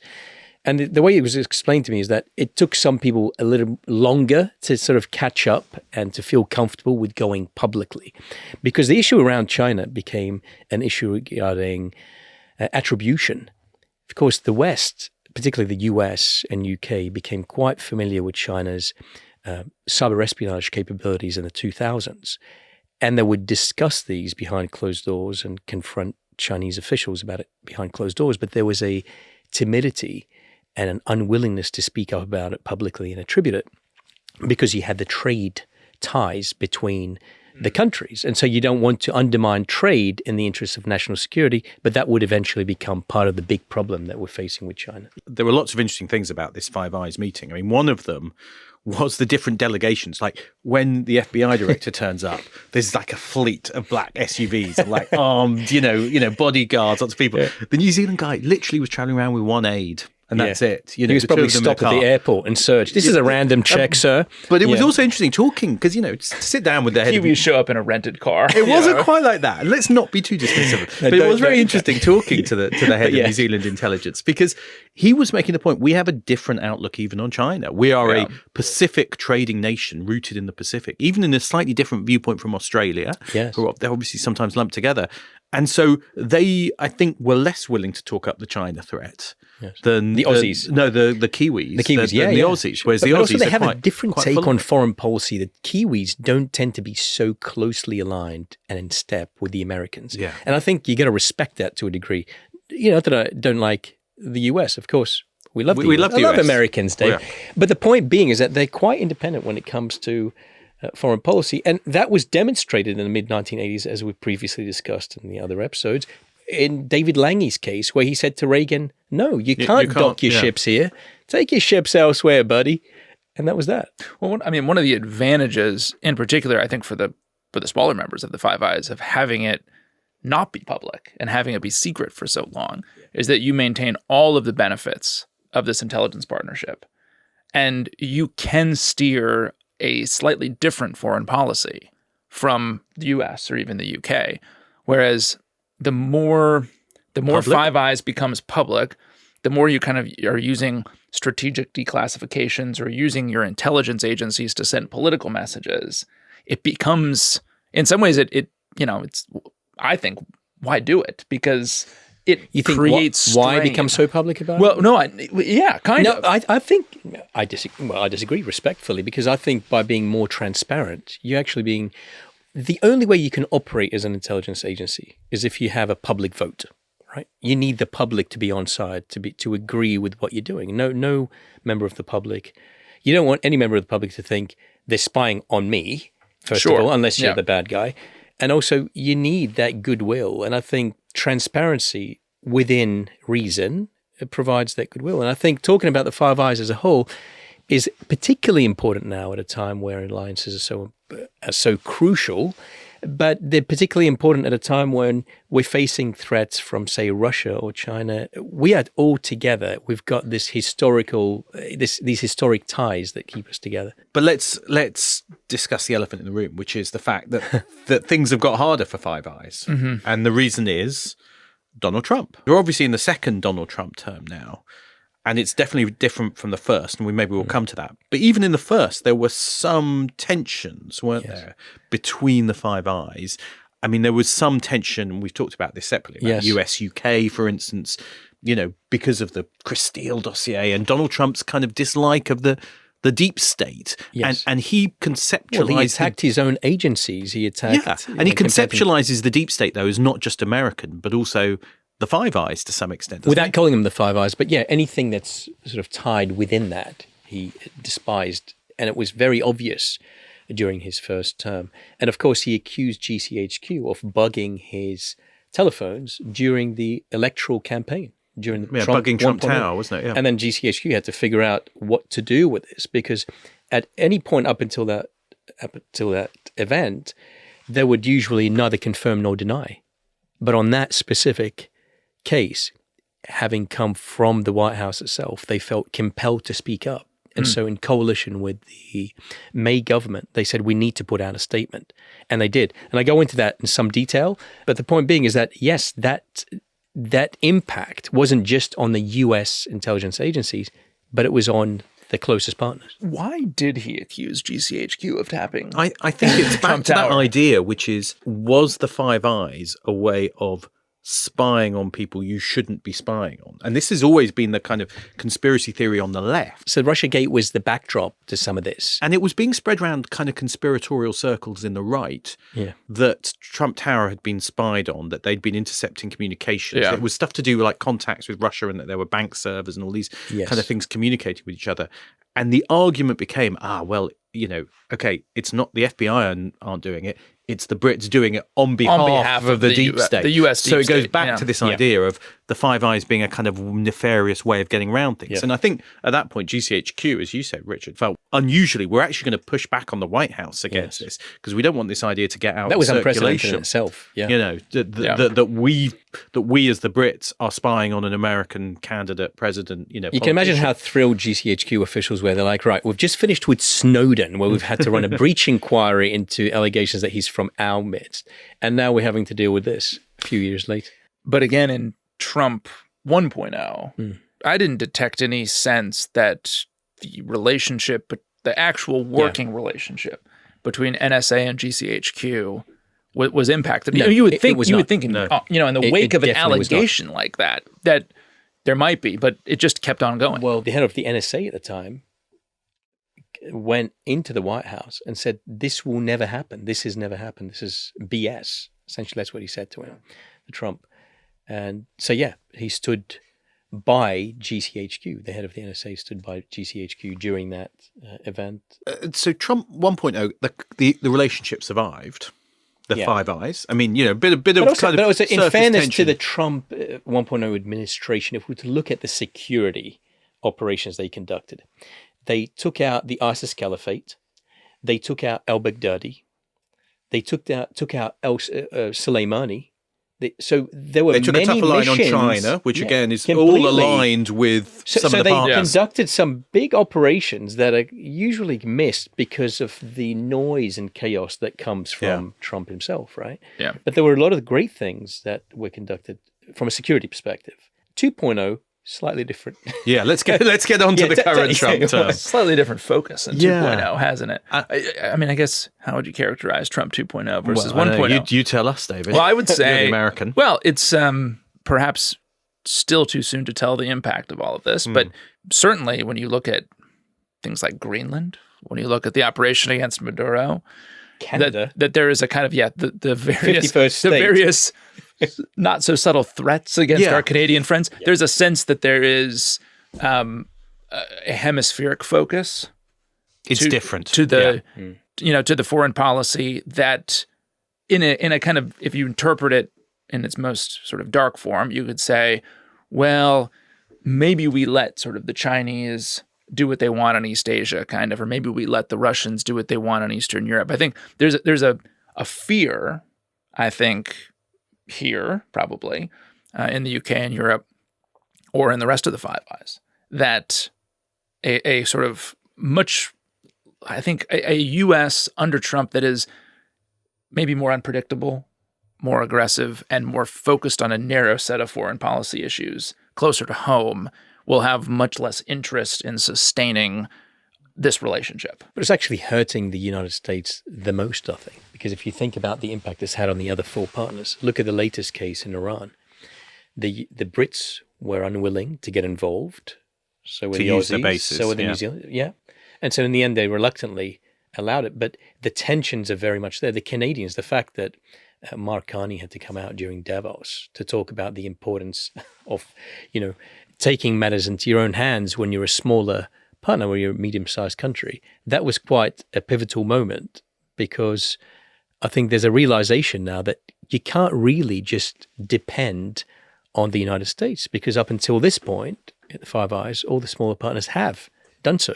And it's worked out pretty well for everyone, despite all of the tensions. But from a political perspective now, it just looks so different, because he is essentially driving the machine.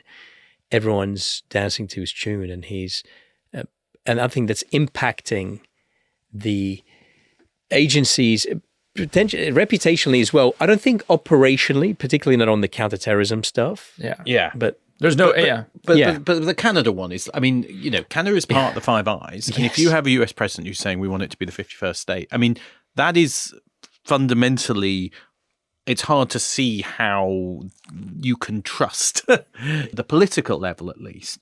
Now, I guess your point, and maybe your point as well, David, is that at the operational level, Canadian spies are probably still talking to American spies and things are fine. But there's a level, there's a point at which the political rhetoric must start to impact on the operational relationships, mustn't there? Is there? So if you look at Iran, because I take your point that when you look at the conduct of the war, it has not been there isn't sort of a shared sense of purpose between the Five Eyes. Far from it. The opposite, right? At the same time, if you dug into what is the NSA collecting on Iran, what are the Five Eyes collecting on Iran, the various human services. British human on Iran has tended to be quite good. Sure. I would imagine that all of those channels haven't been impacted in the least, because there's still because there's still a shared sense of everybody wants the same information advantage, right?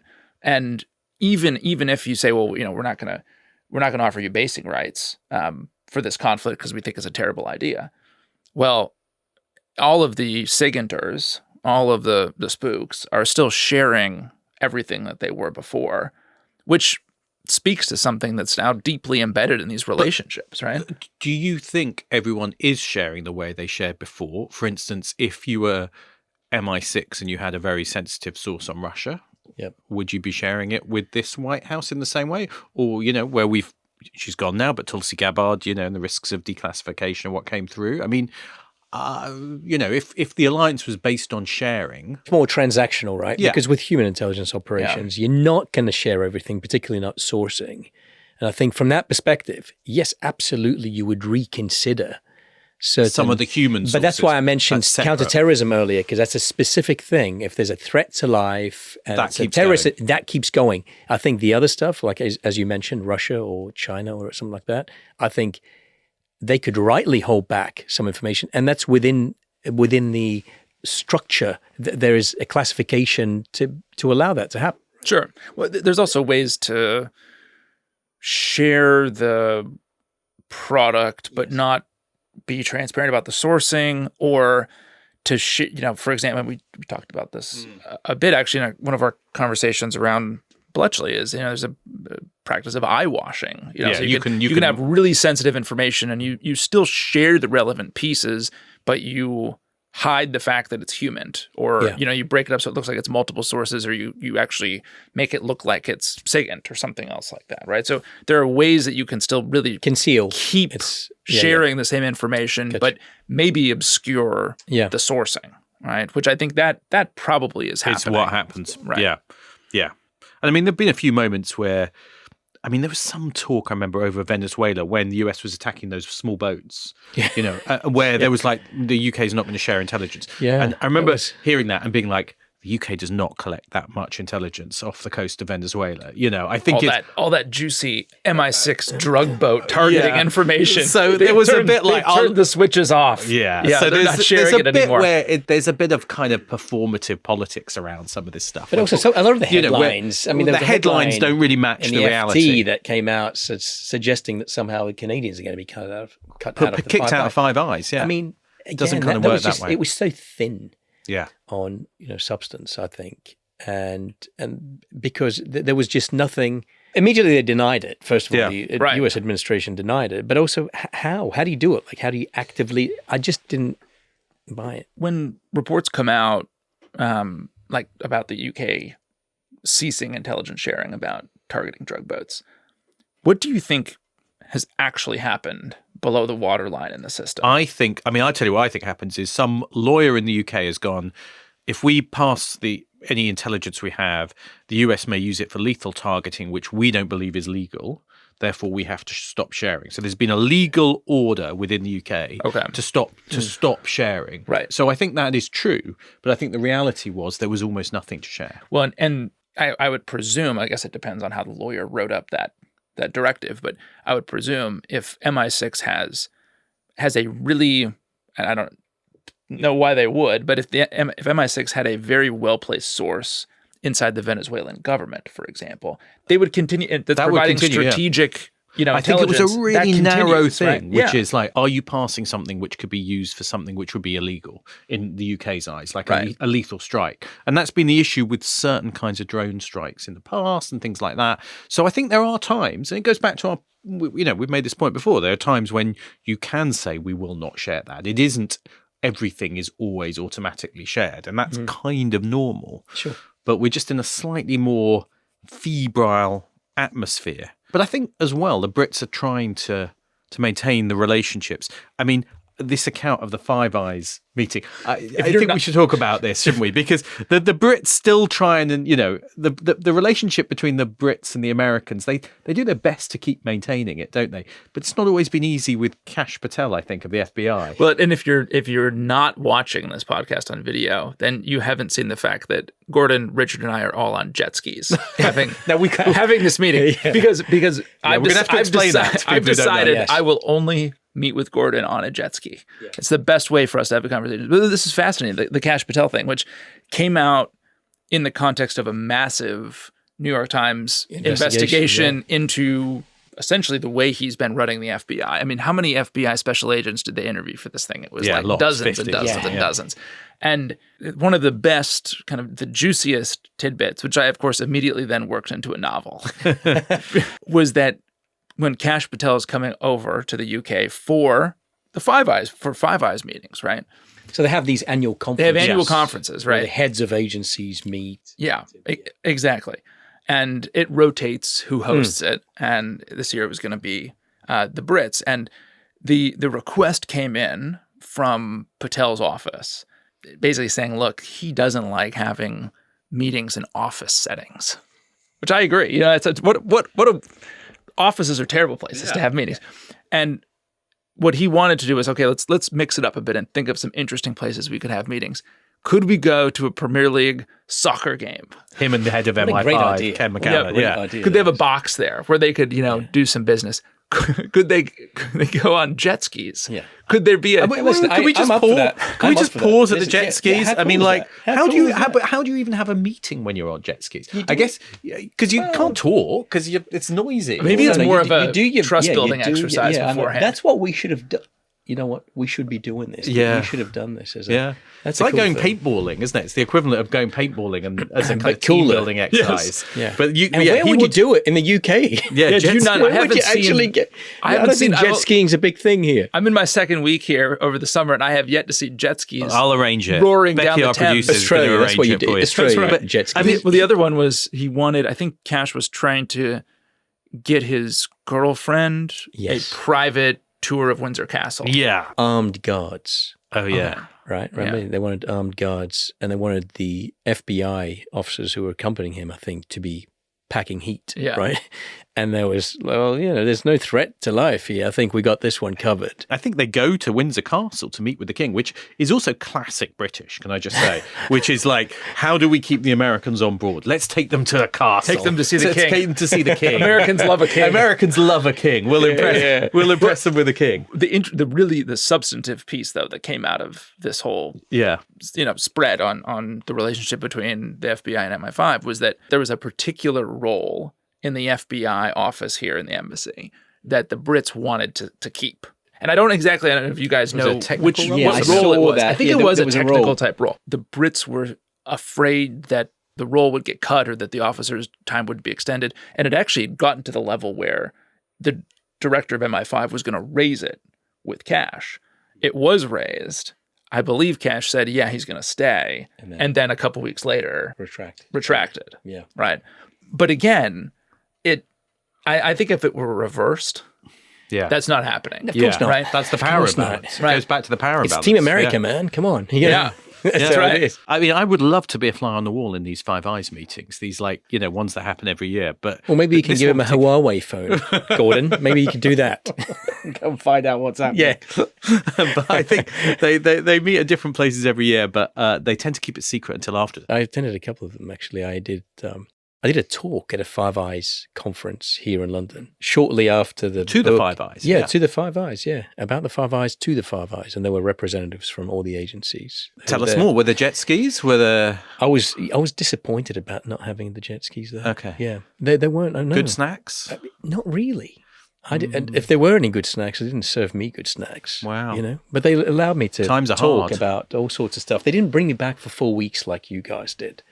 I think you guys have got better snacks here. Yeah. Even though we don't have a Canadian and a Kiwi. But there was another event that I went to just a few months ago, actually, maybe 2 months ago or 3 months ago, to New York that was being hosted by the NYPD. But the conference was fascinating. There were about 500 people, representatives from many of the human agencies and law enforcement agencies. It was largely counterterrorism focused, but there were some other discussions.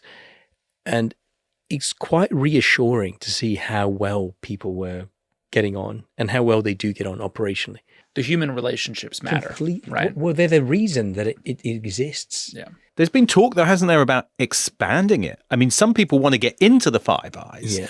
Some other countries, I mean, Japan, South Korea. I mean, in the past Israel, I think, has wanted to be in. But also, it's hard to imagine. Germany.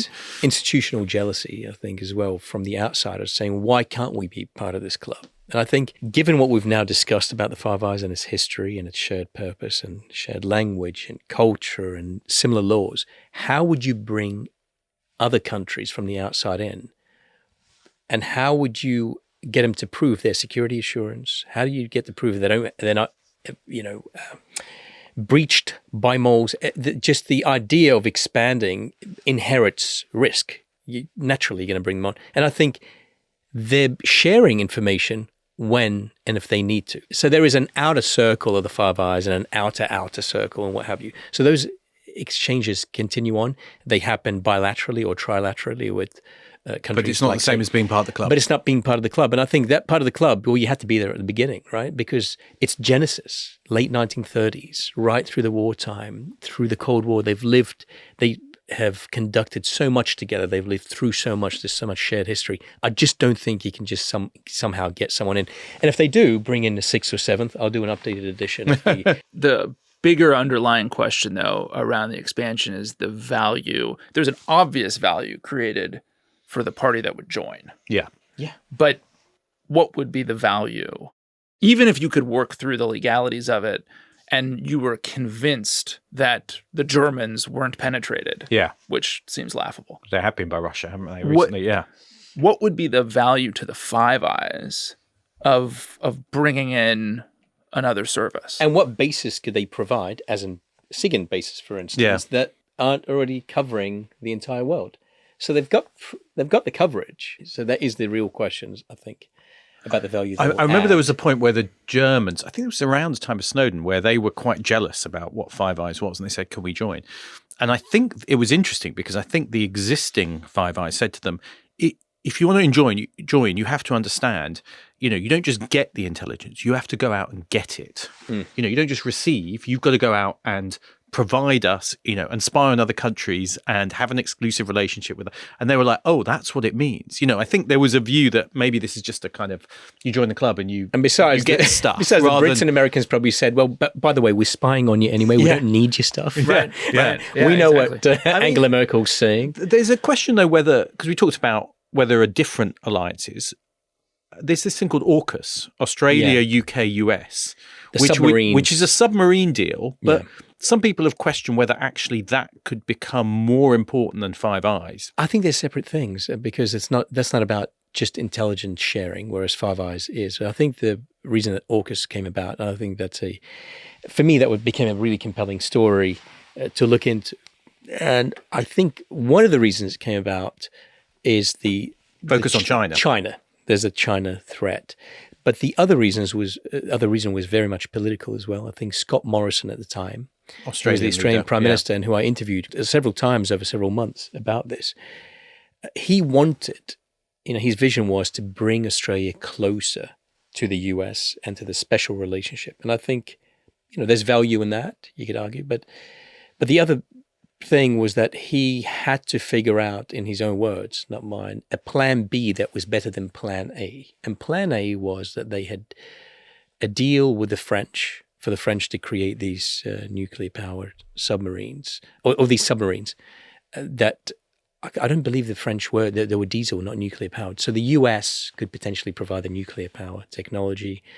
And they essentially cut out the French. It irritated the French. They paid him more than 900 million euros. Please check that, but I think it's about right. And it brought the Aussies closer to the US and the UK to create these super expensive submarines, and we don't know when they're going to be finished exactly, right? So there's that. And I think there could be the some other tension issue. if It really irritated the New Zealanders and the Canadians because if this is a potential Five Eyes thing, why are you withholding the information about your vision for these submarines from your very closest from the partners? Canadians and New Zealanders? And I know they got really irritated. I spoke to very senior political leaders there and people, they were very irritated by it. From his perspective, I don't think he didn't really care because for him, it was Australia's interest that was most important. And I think as a Prime Minister, you do need to put your country's interests first. People can make their judgment about how that was done and whether it could have been done a little bit more subtly. Yeah. There's another question that I think hangs over this, which is in an age when a lot of the Five Eyes is a Cold War creation, really. Yeah. And in the Cold War, the vast majority of technological breakthroughs in telecommunications, in space, in defense were made inside the government, right? And we now are in a world where it's essentially the exact opposite, where most of the innovation, and frankly, most of the innovation that's going to be the underlying tech that goes into signals intelligence in the future is probably not happening, or is not happening as much as it used to, in the basement of GCHQ or ASD in Australia or the NSA. It's happening in Silicon Valley. It's happening in Silicon Valley. And the U.S. intelligence community's budget is around $100 billion. 106 billion, the latest, right, or something like that. Yeah, so a year. Yeah, right. So in fiscal year 2024, Apple's R&D budget plus its SG&A was $57 billion, right? Which is probably more than the NSA. Yeah, probably a bigger budget. Yeah, of than course, the NSA. because you have 18 intelligence agencies. And when in you the look US. at R&D expenditure alone, right? If you look like Amazon's tech and infrastructure spend last year was around $88 billion. And so I wonder if there's a big question over the Five Eyes, which is it's still relevant, but is it less important now than it was at the height of the Cold War? You're comparing the money here, but there's a lot more. There's a lot more than that because these commercial organizations aren't creating tech to collect intelligence and to spy. So it's a bit different. Totally. It's just the scale of investment. But I guess you're right, the point is, does that suggest that the US, because we've talked all the way through, at least since the 50s, the US has been the dominant partner. And the talk is that, 85% of the intelligence that comes into the Five Eyes is American. 15% or something is from the others. But if you look at the kind of money flows and AI and tech and the private sector, if anything, that imbalance is going to grow, rather than shrink. The US is not getting less important; it's getting more important, and that again maybe changes the dynamics, because if you're the smaller partners, again, you need to be in with the Americans more. You need to keep in with this American machine and with its technology and the alliance. So you become almost more subservient, I mean, but also political systems change. That's the beauty about the West, right? So in some sense, there's a disadvantage with having a democracy when it comes to national security, right? So you cannot run the authoritarian states' missions that the Chinese and the Russians do. But in another sense, it's actually quite refreshing and so important, because your political leaders change. And when the new political leaders come in, they have different priorities in some cases, and then you have better relationships, or your relationships get worse depending on who's the head of which agency. So I think from that perspective, the lack of continuity is actually an important thing. Because things can go bad for a few years and then they can get better. Precisely. So with Trump, I mean, okay, so even if he does come and stay for a third term, as some of the headlines are suggesting, eventually he's going to have to go, right? And with him, so will the cabinet, and so will that sort of thinking. And I think there'll be a pushback against the ideologies that he imposed on the systems. And I think eventually there'll be a correction of sort. And when the correction of sort happens, I think that's more likely to play into the hands of the four partners and not the other way around. Also, if you look at we talked a lot in the series about how there's essentially a very hard underlying logic in the Five Eyes, which is signals intelligence broadly, whether we're talking about splicing cables or whether we're talking about intercepting satellite downlinks, whatever it might be, is very capital intensive, right? Yeah. And geography matters. And so burden sharing on the cost side and having a geographically disparate, essentially former colonial network, are extremely valuable. I think that there are pieces of that are less true today, in part because what we are going to be focusing more and more on collecting is digital. Those sort of the big AI kind of hyperscalers, AWS, Amazon, Microsoft, whatever. The cloud, the stuff that's at the endpoint is much more. There's much more there, and it's much more valuable. Yeah, and you also have a huge amount of commercially available information that you can go out and buy that you don't actually need to intercept, right? You actually just go out through cutouts and purchase it. And having the US's defense budget compared to New Zealand or the UK matters a lot when you're talking about purchasing massive quantities of data. But what still does matter is the fact that you have, a lot of what used to be satellite downlink comms are now undersea cables. The geography and the choke points of those cables matter. And having a whole bunch of command and control satellites in low Earth orbit is still it's still a geographic game to a degree, right? So the geography still matters. Is still there. I agree with you. It may not matter quite as much, but I think having Pine Gap, having Menwith Hill, Filingdales, having Cyprus, having these places still matters, because if it was simply about money, then the US could. It's not simply about. It's not simply about money. It's not simply about money. In that, and even when we go back to the Bletchley stuff, it was the idea that two different approaches to code breaking is better than one. And actually the benefits, different interpretations, dissenting voices in rooms. And you don't get that if you have an echo chamber, you have intelligence failures, right? So As we've seen. So you do need the external input. I think that's where the value is in the alliance rather than even just the geography. Yeah, but also and the individuals, Yeah. because, for instance, a Canadian intelligence official working on analysis will have a slightly different interpretation of the of the intelligence than, say, a US, and they will discuss it, and the best idea should always win. Yeah, but ideas improve when you debate them.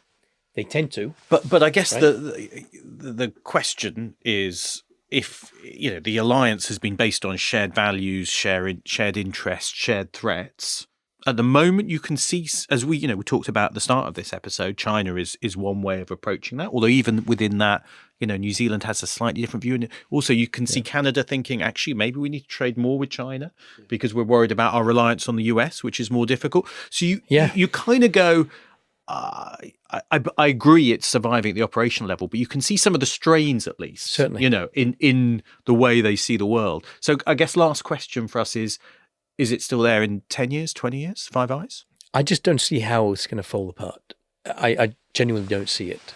Could it go on hiatus? Could the US withdraw? Why would the others walk away? I can't see the other four walking away from the alliance. If the US walks away, then the others are more likely to stay together because they work really well together. But I also don't see the value that the US would get from walking away from the Five Eyes. If anything, it's the other way around. And for someone like Donald Trump, who is transaction-driven and who is value-driven, I think he would even see that, well, we could get create this base, get that base. Yeah, we'd have to pay for it ourselves. Yeah, and there's this kind of rhetoric around Canada becoming a 51st state. I mean, do we really believe that? It seems like a more likely scenario that it could be a thinner arrangement in which it's still at Five Eyes. There's still loads of intelligence sharing. But in fact, I mean, there's an interesting example in the way the U.S. has deepened its relationship with Mossad at the Middle East, where it's not part of the Five Eyes, but the U.S. has said, well, we're not withdrawing from the Five Eyes. It's not like these things are not necessarily zero sum, but I deepen my partnership. Still kind of, I'm not sacrificing GCHQ information to the Israelis, but I've just deepened this bilateral relationship because that's good for me in the region, and the Five Eyes remains operationally as it has. No, I agree. And I think that's the future is Five Eyes survives, but it possibly becomes less central and pivotal. And because you can even see it in the UK, is that they're working hard to build their intelligence relationships with European countries. They're building it with Poland, they're building it with the Baltics, they're building it with France and others. And so it's to some extent it's diversifying rather than having that one alliance. But that absolutely doesn't mean you get rid of that one alliance. No, I mean, but you diversify. I think in those cases it becomes less, the thing that defines everything. And by the way, intelligence agencies are great at compartmentalizing information. So the Five Eyes stuff stays with the Five Eyes. And if the U.S. decides for some reason that we want to have a deeper relationship with El Salvador, go for it. We can do that.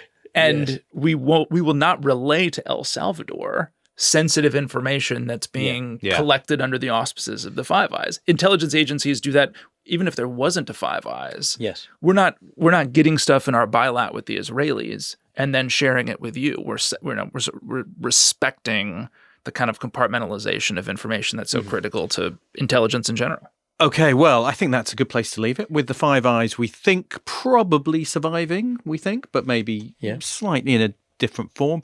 We can do another episode. We can do the 5th episode of the Five Eyes if the Five Eyes collapses. Exactly. We'll definitely be there for that. And I have resisted this entire series. Gordon has been wearing glasses off and on. I've resisted calling him a Four Eyes. Thank you very much. But I've decided the temptation grew too great as we close out the series. I'll put them on just for the end, just so you can do that. Maybe you guys can host me for sort of a late lunch at Five Guys, and then we sort of set it off from there. Richard Kerbaj, on that note, thank you very much. Author of The Secret History of the Five Eyes and also The Defector, which has just come out in the US, or it's about to come out in September.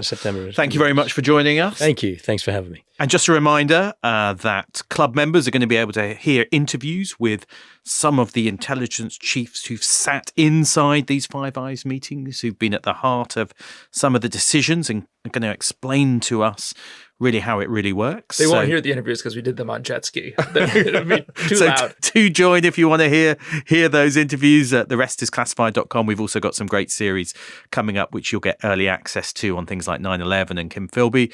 So do join there. But otherwise, we'll see you next time. We'll see you next time.